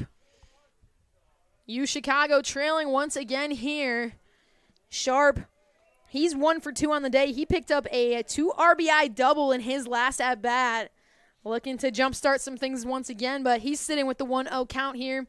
New arm on the mound for the Cougars, number 17, Connor Fitzgerald. That's going to close out Caden Bork's time on the mound. Bork doing his job in 1 inning of work and handing things right back over here to Fitzgerald. As that ball is put into play, it's going to get past Zagerman. It's going to be a single up the middle for Sharp. That's going to bring Richard Liu now to the plate. Taking a look at Fitzgerald, making his 14th appearance of the season. He's got 18 innings pitched under his belt, 11 strikeouts, and he's held his opponents to a .217 batting average. So done an efficient job for the Cougars this season. He's one of the multiple seniors that were recognized a few weeks ago on Senior Day. And now looking to get things done. Let's take a look at that final stat line for Caden Bork. A really effective arm for the Cougars. He pitched 1 complete inning, gave up 1 hit, 1 walk, 4 batters faced. So did his job, held the Maroons as that pitch is in there for strike. Mahler trying to get the throw down to first, but can't do so effectively. Sharp diving back safely. That ball was a little bit in the dirt. Kasich scooping it up, but was not able to hold on to it, but didn't let it get past him, which is key. And once again, Fitzgerald checking on Sharp over at first.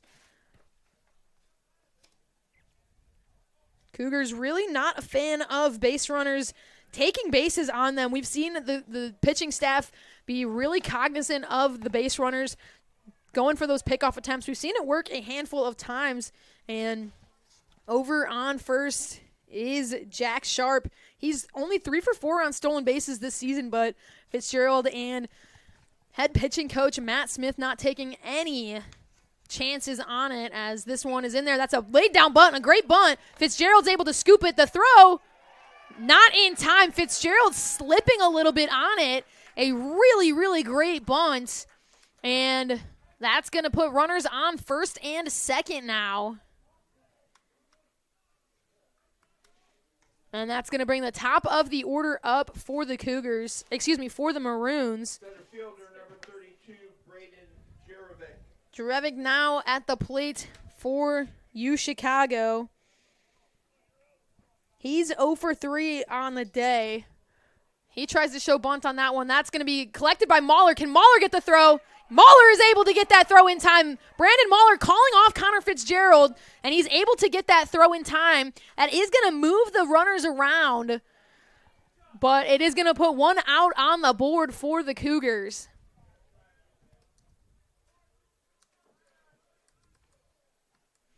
And that's going to bring Ridner now to the plate. And head coach of the Cougars, Colin Connor, he's coming out to have a quick discussion with his infield. He's bringing everybody together. He's discussing not just with Fitzgerald, but with all of his fielders. Just trying to resettle things. Obviously now only 1 out on the board, and the Maroons have runners in scoring position. They've got a runner on second and a runner on third, so doing what they can to prevent those runs from scoring. Cougars have the lead, but not by a comfortable margin. A 1-run advantage at the moment, and with that, the go-ahead run for the Maroons is camped over on second, so really trying to lock in, play some strong defense, and eliminate the opportunities here for the Maroons is going to be key. And Brandon Mahler doing just that by calling off Fitzgerald on that bunt attempt and making the throw himself. A great way to do that. But that's going to bring Ridner now to the plate.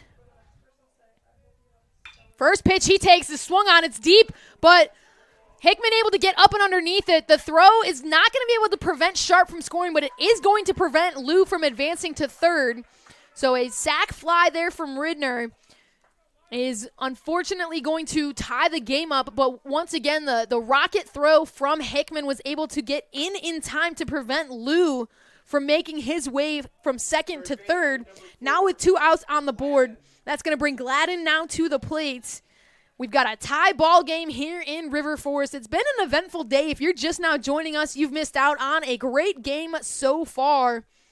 Battle of the Chicagos here as that ball is chopped into play. Crater able to glove it. The throw over in time for out number 3. And CUC getting out of the inning, but UChicago not backing down. They're able to put 1 run on the board and tie this thing up at 5 apiece as we head to the bottom of the 6th. Cougars looking to break this thing back open. We'll be right back on the Cougar Sports Network.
Back here on the Cougar Sports Network, bottom of the 6th, UChicago officially tying things back up in the top half of the inning.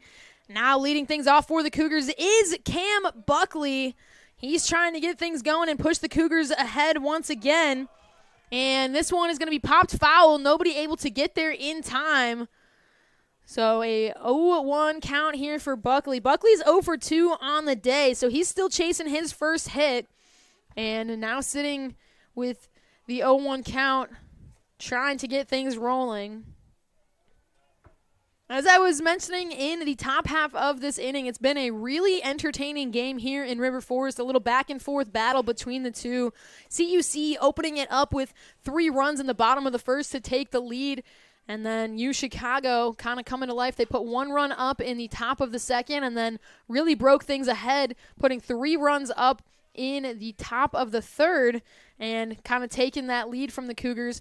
Then we saw the Cougars struggle to combat that in the bottom of the third, and then in the bottom of the fourth, the Cougars were able to put 2 runs up on the board and then regain the lead. And then in the top half of this inning, UChicago tacked 1 run on to tie this thing up. So it's really been a back-and-forth game. It's been anybody's game. We've seen some really good hits on both sides. We've seen some really good pitching on both sides. Cougars been going with a bullpen day here today. We've seen a new pitcher every inning. Meanwhile, for the Maroons, this is only pitcher number 2. We saw Brian come in the second inning after Russell Quinter started the game, and he struggled a little bit to find his groove. So they're going to question whether or not Buckley swung. Ridner really believed that he did. I personally don't think that it was even close, but nonetheless, Ridner having a little bit of a more on-field angle there, but field ump is going to say no good. It's a 2-2 count here. This one is going to catch that inside corner for strike number 3. Cam Buckley caught looking once again, and that's going to bring Xavier Zagerman up to the plate. CUC 1 away, but Zagerman had an RBI double in his last appearance. He's 1 for 2 at the plate on the day. Was responsible for getting the Cougars kind of rolling back into things. Had that huge double that was able to score the run. And that's going to be down in the infield. Coming up and underneath it is Miller. The throw is going to be in time for out number 2. And that's going to bring Eli Hickman now to the plate, operating with 2 outs. Center fielder number 19, Eli Hickman. Hickman's 0 for 1 at the plate on the day. He was hit by a pitch in his last at-bat. He struck out looking in his first at-bat, so still chasing his first hit here. As that first pitch misses inside for ball 1.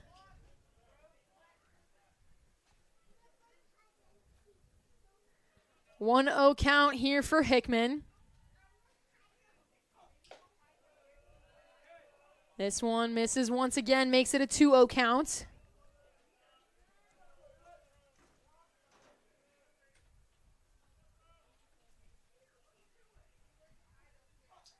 This one catches that outside corner, makes it 2-1.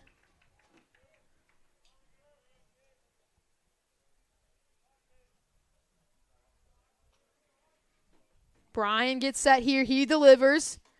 Inside for ball number 3. 3-1 count here for Hickman.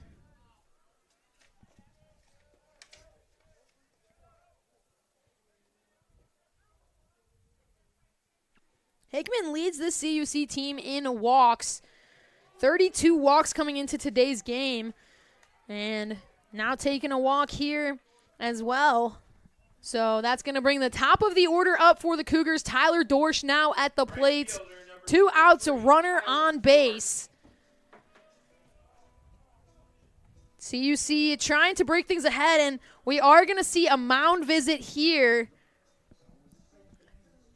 Potentially a pitching change. We've got a arm in the bullpen, for the Maroons. And we are going to see a pitching change. They do call to the bullpen, so that is going to do it on the mound for Drew Bryan. So we're going to get a new arm coming in. We'll get you everything you need to know about this new arm. We'll get you all the final numbers for Drew Bryan when we come back on the Cougar Sports Network.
Back here on the Cougar Sports Network, a new arm on the mound for the Maroons. Coming in to pitch is number 42, Landon Bryce, freshman right-handed pitcher out of Atlanta, Georgia. And he's going to pitch first to Tyler Dorsch, who's going to let that one go by for strike number 1. 2 outs in the inning, runner over on first in Eli Hickman. Taking a look at that final stat line for Drew Bryce as Dorsch connects with that one. He sends it deep. It's at the wall. It's trouble. It's on the division street. Tyler Dorsch. Bingo, bango, bongo. A big-time home run to put the Cougars up 2 runs. Oh, my goodness, Tyler Dorsch.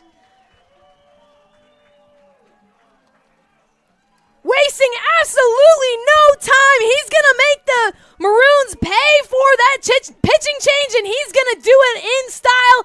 And the Cougars go up 7-5 with 2 outs. That's going to bring Michael Kasich up to the plate. Michael Kasich now, he's got nobody on base, but the Cougars now have a little bit more of a comfortable lead here as Kasich's going to let that one go by for strike number 1. Kasich's 0 for 2 at the plate on the day. He saw a walk in his first appearance. That ball's going to get down into the infield, making the sliding grab over. Is the throw there? It is! A close throw, Sharp making that throw from the ground. It was a really close battle. It looked as though Kasich might have started to slow up a little bit, and that's where that throw was going to be able to come in. Head coach of the Cougars, Colin Connor, he's arguing. He's not happy about that call. He's talking to the field ump, telling him that he's unhappy with that, trying to argue the safe call here. Coach Colin Connor now trying to plead to the home plate umpire to no success.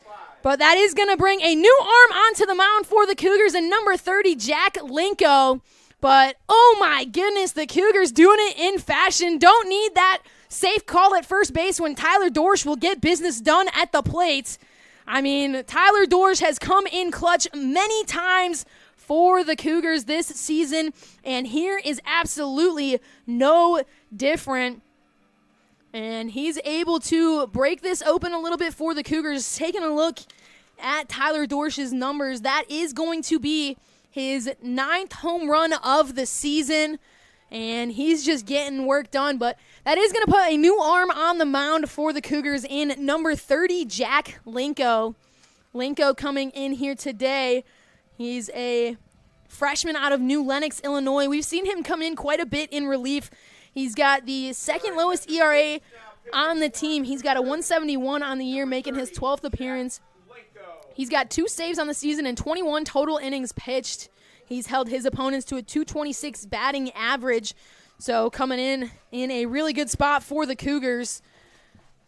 And the Maroons coming in now with a little bit of a chip on their shoulder after giving up the first home run of the day. We haven't seen a home run on either side, so the first one of the day just really kind of puts their backs against the wall, and I have a feeling we're going to see some really big swings here from the Maroons trying to work their way right back into it because, as I mentioned, it's been a back-and-forth battle all day today, and it's been really good on both sides of the ball for both teams, but we haven't really seen a monster momentum shift, and a home run in a situation like that, it's a tie game, and then you send a 2-run homer deep onto Division Street.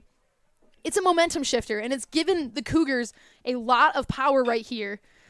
As Wiesner wastes absolutely no time, he says, I don't care about that home run. He's going to drop that one into left field. Buckley able to scoop it, get the throw in time. It's going to prevent any extra bases, but like I mentioned, it's going to be a really big inning here for the Maroons trying to combat some of that momentum.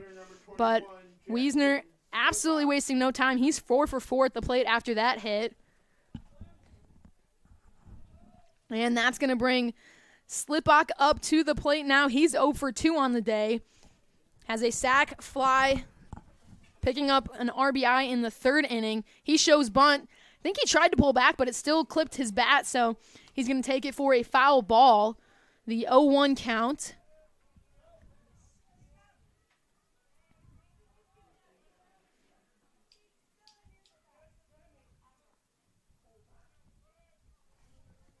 Linko delivers this one. That's going to miss upstairs for ball 1.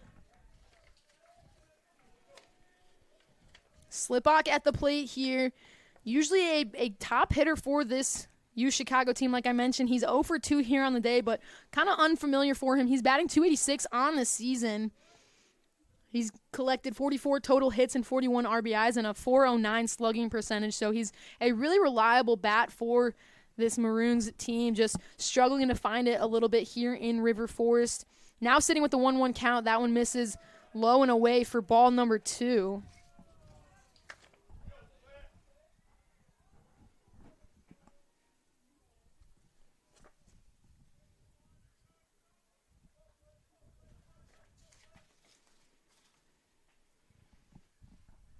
This one swung foul. heads into the UChicago dugout. These two teams have a fairly even history, sitting with a 16 wins against the Maroons and 15 losses against the Maroons, the Cougars are. But CUC coming victorious in the majority of their most recent their most recent games. They haven't played each other since 2013. Prior to that, they were playing each other every single year. CUC on a 7-game win streak here, looking to make it 8 today, but a very dated history going back to 1992. These two teams have been matched up against each other. CUC, like I mentioned, their last win coming on May 3rd, 2013, an 8-inning, 14-4 victory. And Linko's going to catch that one there, and that's going to be out number 1. Wiesner still over on first, 1 away. That's going to bring McCarthy up to the plate. Designated hitter number 10, Eddie McCarthy.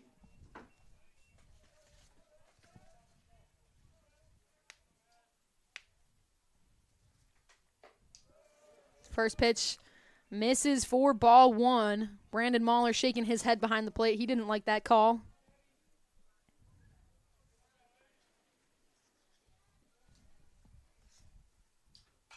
This one connected on set, foul out of play. Levels the count at 1 apiece.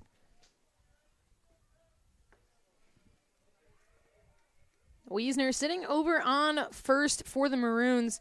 Like I mentioned, he's 4 for 4 on the day, but he's been a stellar component of this UChicago team this season. A slow roller that's going to bounce off of Crater. And that's going to allow McCarthy to make his way over to first. That's going to put runners on first and second. So runners now on first and second, 1 out. But taking a look at Max Wiesner in his freshman campaign for the Maroons, his 48 RBIs ranks the 4th most in school history for UChicago. And we are going to see a pitching change here. Jack Linko will be exiting on the mound. That's going to bring Bryce Jones in for the Cougars. But while we deal with this change, we'll be right back here on the Cougar Sports Network.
Back here on the Cougar Sports Network, Bryce Jones coming in for the Cougars. A quick outing here for Jack Linko.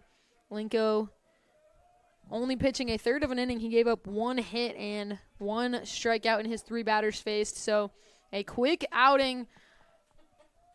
UChicago 2 runners on base. And Miller shows bunt, fouls that one off, makes this an 0-1 count.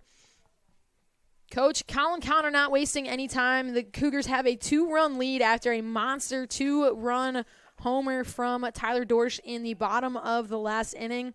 And not really wanting to mess around here. Obviously, it's been a bullpen day. We've seen a plethora of arms pitching for the Cougars, so not overusing anybody and making sure that they can stay comfortably ahead and control the base runners here. So an unfortunate outing for Linko, but unfortunately sometimes that's just how it happens, is that slow roller from Miller is going to go into the glove of Kasich, who will take it himself. That is going to move McCarthy and Wiesner over and put 2 outs up on the board. And Jack Sharp now at the plate. The shortstop for the Maroons has had a successful day here. He's 2 for 3 at the plate. He had a 2 RBI double, in his second at-bat of the day. But we are going to see a pinch runner coming in for the Maroons over on second base. Can't quite tell exactly who that is at the moment. It's going to be number 15 as a loose ball from the Maroons bullpen makes its way down. But pinch running over on second, it's going to be Devin Johnson, junior from New Mexico. Running at second base for McCarthy, number 15, Devin Johnson. First pitch delivered to Sharp, misses in the dirt for ball number 1. As I was saying, Sharp, a successful day so far. In his most recent at-bat, he had a single up the middle. So he grounded out in his first at-bat and then has had 2 consecutive hits for the Maroons. So looking to kind of keep that alive here. He lets it go by for ball number 2. 2 outs, runners on second and third for UChicago. Cougars trying to hold where they are as this pitch catches that outside corner for strike number 1.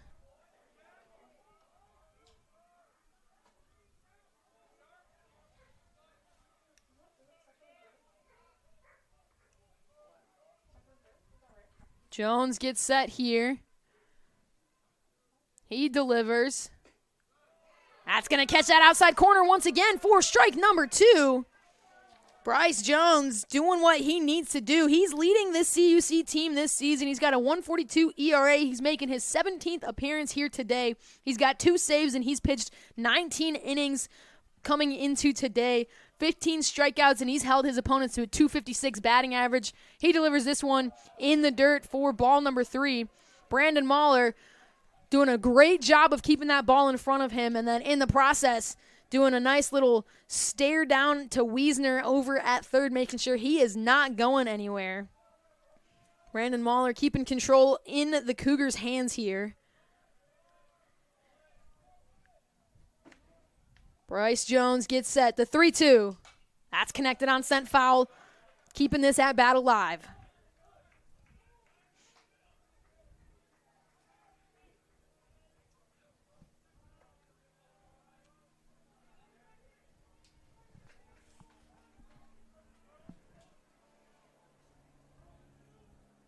The 3-2 count, 2 outs, runners on second and third. Jones delivers this one.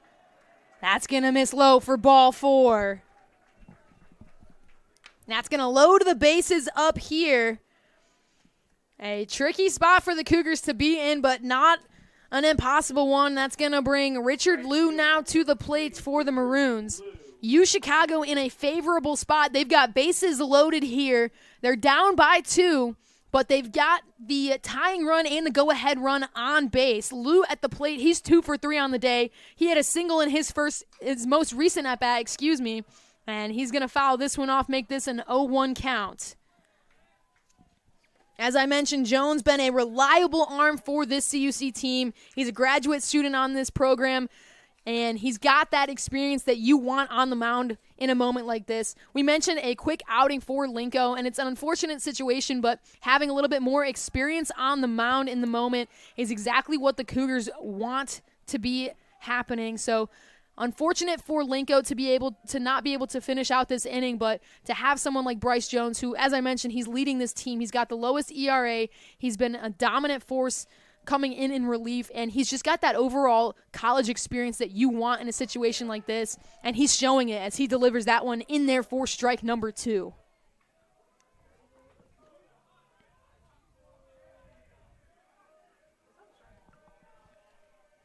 The 1-2 count, 2 outs, bases loaded. Jones delivers.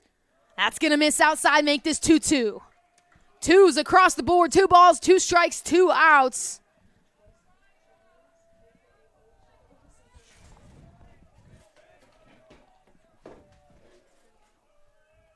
Bryce Jones gets set. He delivers. That's put into play. It's high into right field. Coming up and underneath it is Tyler Dorsch to get the Cougars out of the inning, holding them where they're at. A much-needed outing from Bryce Jones to get them out of this inning. And CUC is heading into the bottom of the 7th, still with the lead here, as we'll be right back on the Cougar Sports Network.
Back here on the Cougar Sports Network, Jake Mahler leading things off for the Cougars.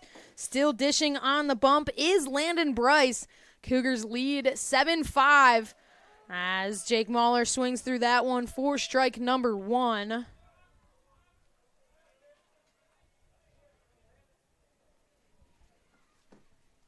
This one misses low and away for ball 1. 1-1 count here.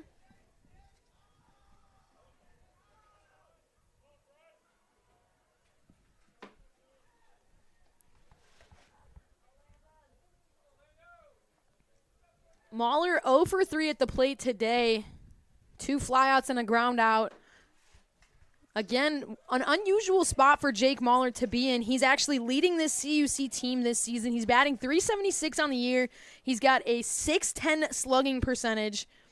And overall, he's collected 53 hits and 29 RBIs on the season. So seeing him go 0 for here so far in the day is an unfamiliar spot for Jake Mahler, but he's sitting with the 2-2 count here.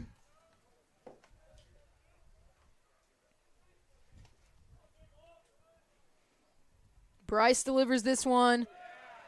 That's going to catch that inside corner, and Jake Mahler's going to go down looking for strikeout number 1 from Bryce. That's going to bring Tyler Crater now up to the plate. Third baseman number 52, Tyler Crater. Crater's 1 for 3 on the day. He had an RBI single in his first at-bat, and he's been struggling to get going since. Struck out in his last at-bat, so looking to find a time to come alive right here. Bottom of the 7th, CUC on top 7-5. First pitch delivered in there for strike number 1.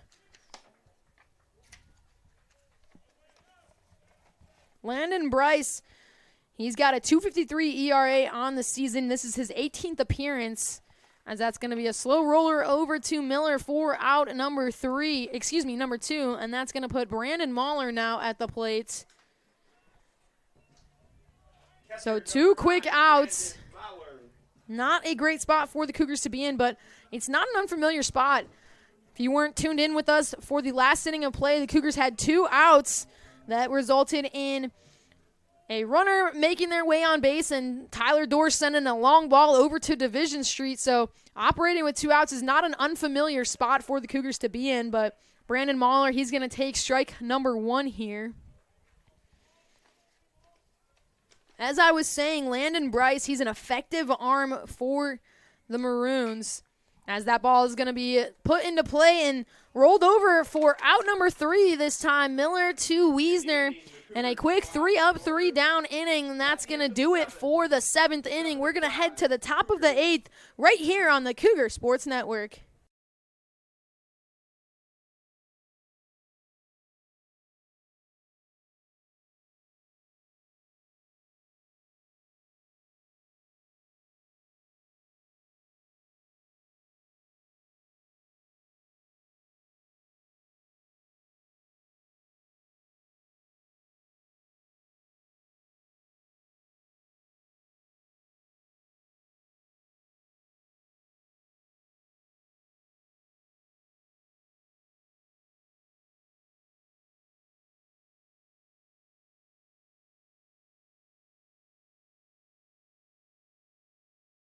Cougar fans, I'm Jeff. I'm Ben. We hope you're enjoying today's CUC baseball broadcast. If you're interested in donating to our athletic communications department to help improve this live stream, click the thank button below.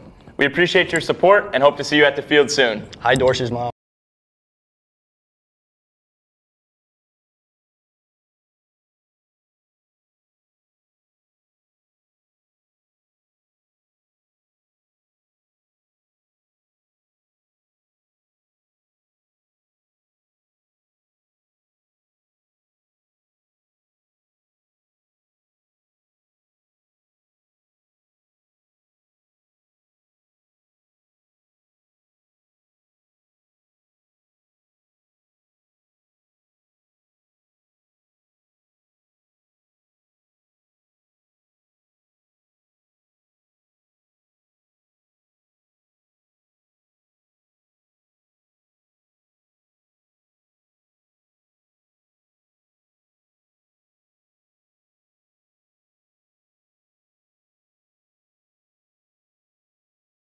Back here on the Cougar Sports Network, top of the 8th, top of the order for the Maroons. Bryce Jones still dishing on the bump for the Cougars. This first pitch is delivered high and deep into the outfield. Coming up and tracking underneath it is Eli Hickman for out number 1. A quick out here for the Cougars, and that's going to bring Eric Redner up to the plate. Catcher number 31, Eric Ridner. Ridner is 0 for 2 at the plate on the day. Had a sac fly in his last at-bat that was responsible for 1 RBI. Then was hit by a pitch early on in the game. And he's going to let that first pitch go by for strike number 1. Jones, the first Cougar pitcher that we've seen come in for a second inning. We saw Kyle Connolly come in late in an inning. He pitched for 1 out and then came in for a complete inning. Meanwhile, Bryce Jones is now, he came in for Jack Linko in the top of the last inning, but he was responsible for 2 out of the 3 outs, and now he's coming in here for this one, and he's going to catch him swinging. Bryce Jones wasting absolutely no time. He says, this game is mine, and I'm going to prove it. And Ridner goes down swinging, and that's going to put 2 outs on the board, and Michael Gladden now at the plate. Gladden, he's 0 for 3 on the day. He was hit by a pitch in his first at-bat, and then he's had a flyout, a ground out, and a strikeout on the day. So he's chasing his first hit. He sends that ball. That's deep and high into center field, but Eli Hickman coming up and underneath it for the out, and the Cougars respond in a monster fashion, 3 up, 3 down. And we're going to head to the bottom of the 8th, CUC on top, 7-5, right here on the Cougar Sports Network.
Back here on the Cougar Sports Network, bottom of the 8th, CUC on top 7-5.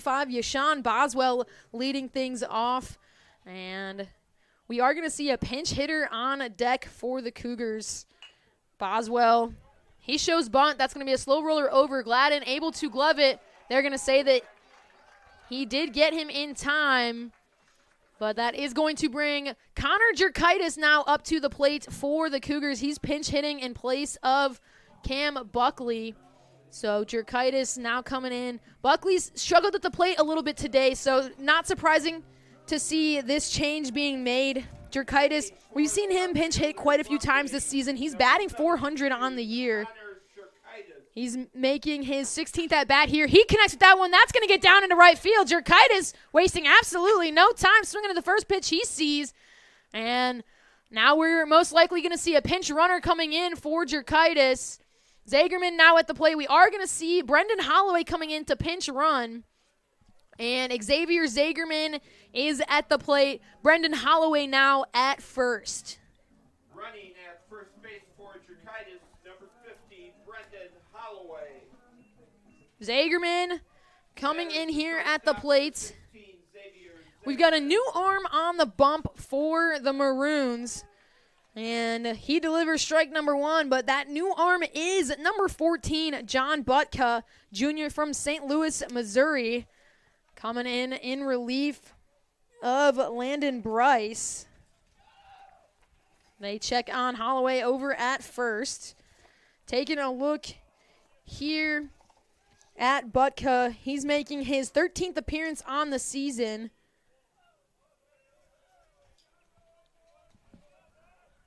He's got a .415 ERA, and he's held his opponents to a .323 batting average against him. Taking a look at that final stat line for Bryce.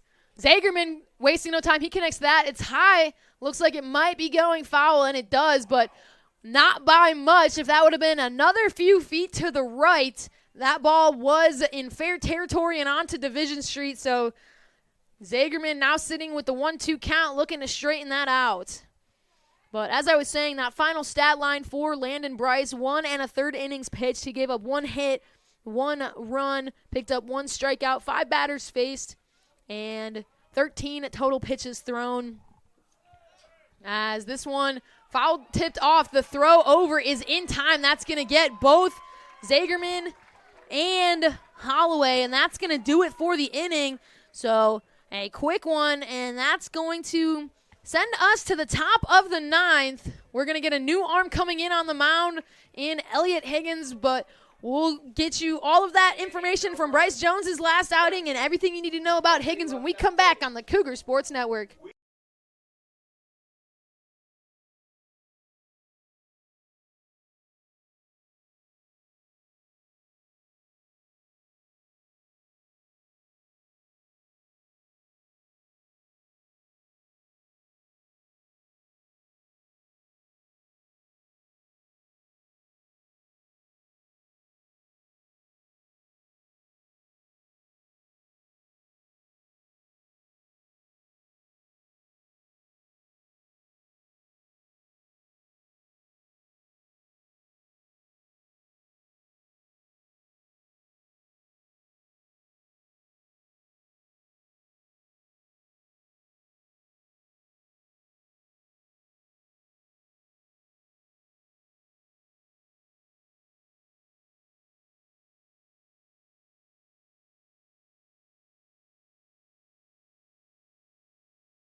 Back here on the Cougar Sports Network, top of the 9th, new arm on the mound for the Cougars, and number 22, Elliot Higgins. Higgins is a key reliever here for the Cougars. He's been the CUC closer all season. He's pitching a 2.59 ERA. He's got 3 saves on the year. He's got 27 strikeouts, and he's wasting no time. He delivers strike number 1 here to Wiesner. Max Wiesner now at the plate. He's had a perfect day thus far. So for the Maroons, he's exactly who you want up to bat right now, as the Cougars are ahead 7-5. So the Maroons needing at least 2 runs to force the Cougars to bat. And a quick 1-1 count here, staying aggressive at the plate.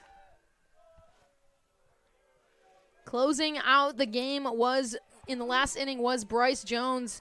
Jones 1 2/3 innings pitched, 1 strikeout, 6 batters faced, and 19 total pitches thrown. But Higgins looking to control the rest of the game here.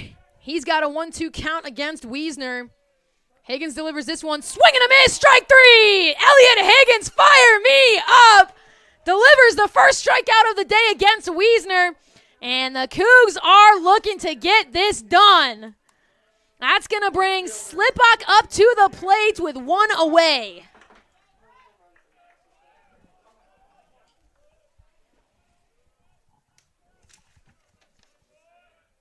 Higgins picking up his 27th strikeout of the season right there. Now he delivers strike number 1 to Slipok.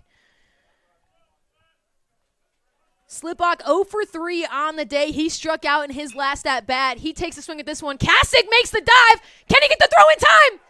He's there! Michael Kasich with the diving grab. Elliot Higgins covering the bag, and the Cougars put 2 outs on the board.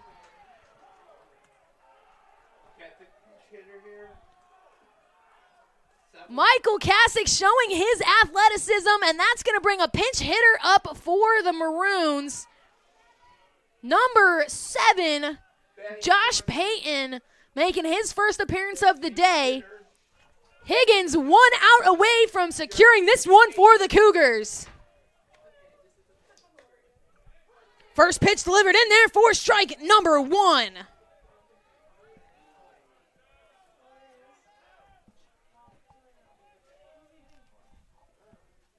Higgins delivers this one, swung on a miss, strike number 2. Josh Payton batting .278 on the season. He quickly sits with the 0-2 count. Higgins 1 strike away from doing this for the Cougars. This one in the dirt, ball 1. Brandon Mahler doing a great job keeping that ball in front.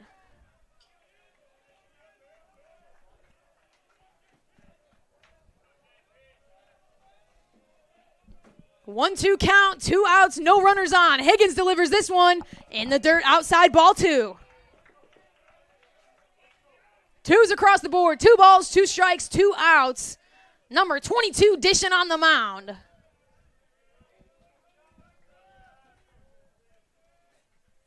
Higgins delivers. Up and away, ball 3. Maroons crowd getting a little rowdy here, trying to keep themselves alive. Cougar dugout getting loud as well. Higgins gets set. He delivers. Outside, ball 4. A great at-bat from Payton to keep the Maroons alive here in the top of the 9th. Now with 1 runner on, that's going to bring Brady Miller now to the plate. Miller represents the tying run for the Maroons. He's 1 for 3 on the day. He had a single in his first at-bat. He's struggled to get going since. First pitch, catches that outside corner for strike number 1.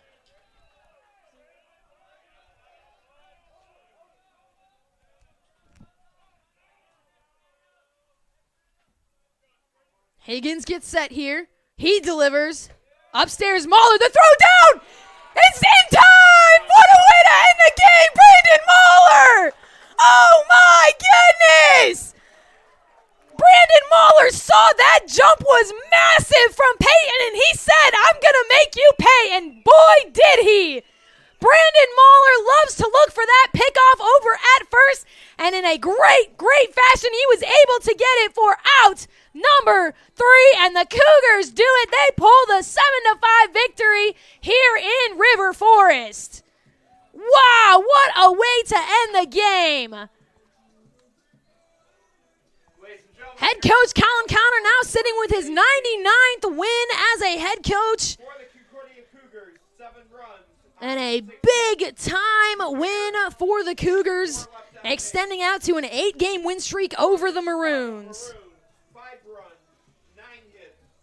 CUC stays hot at the Thunderdome. We're going to have 2 more home games on the season here at the Thunderdome this weekend against Concordia University, Wisconsin, as the final regular season games will be right here at the Thunderdome.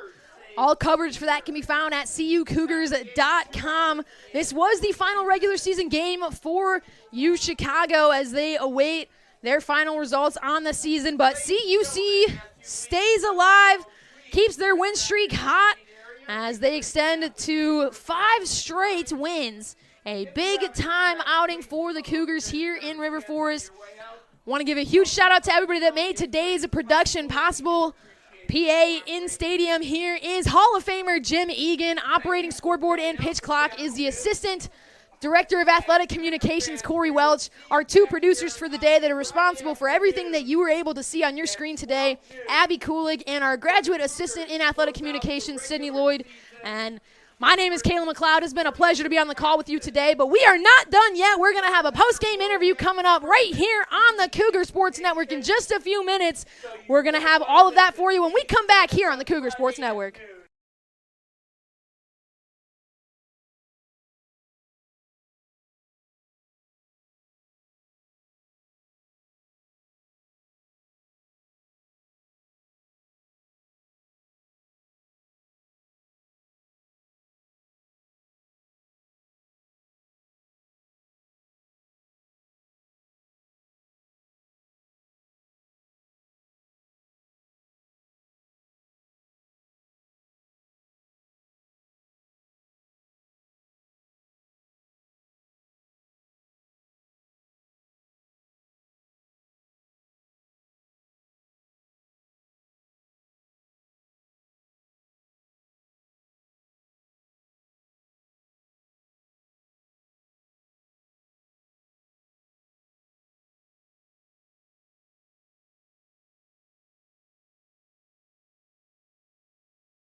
What's going on, Cougar Nation? Kayla McLeod here on the Cougar Sports Network, joined by CUC center fielder Eli Hickman. Eli, congratulations on a great game today. A little bit of an unconventional day. It was a weird non-conference matchup right in the middle of conference play, but you guys were able to pull the win, and it was a big-time win for you guys in the mix of it because this UChicago team, they're a good team. They've been receiving votes nationally all season, so being able to pull the win over them this late in the year for you guys, it's a good momentum booster as you head into that final conference matchup. So let's rewind a little bit. Walk me through what the mentality was coming into today, knowing that you were playing a non-conference matchup right in the middle of conference season. Yeah, I mean, it's kind of the same as we've been attacking the last couple of weeks. I think a few times early in the season and when we're starting to play those big conference games, we kind of take it as bigger than it really is. It's still baseball.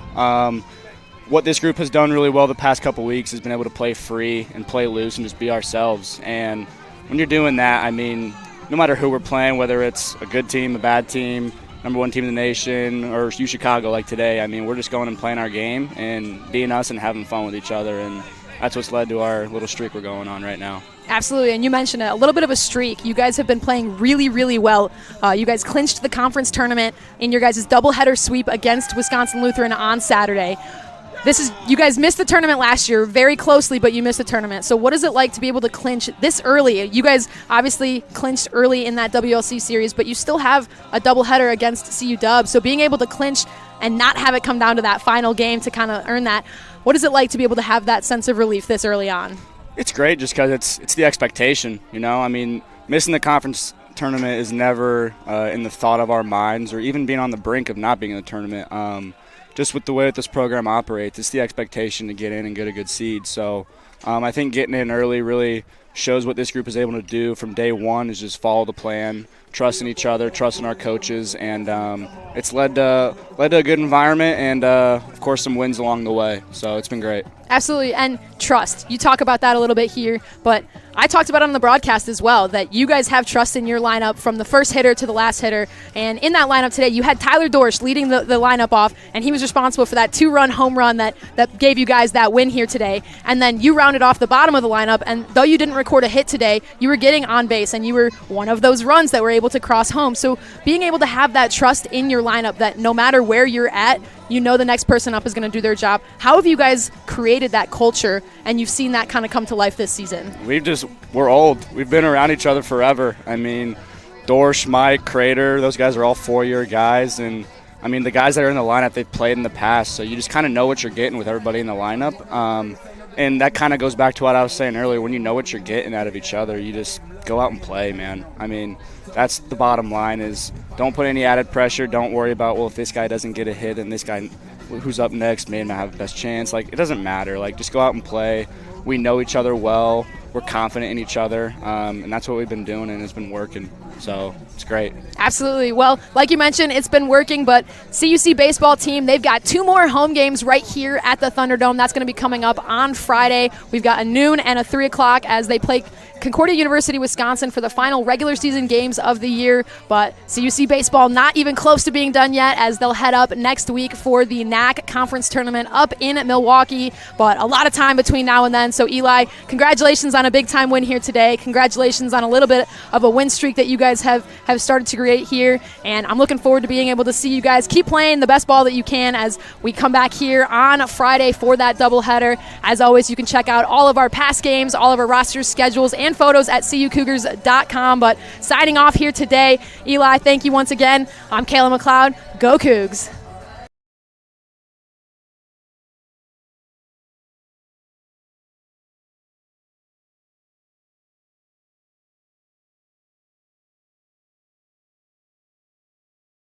Much for tuning in to today's Concordia University Chicago Cougars Athletics broadcast. We hope to see you on campus very soon. If you would like to learn more about what Concordia Chicago has to offer, go to cuchicago.edu.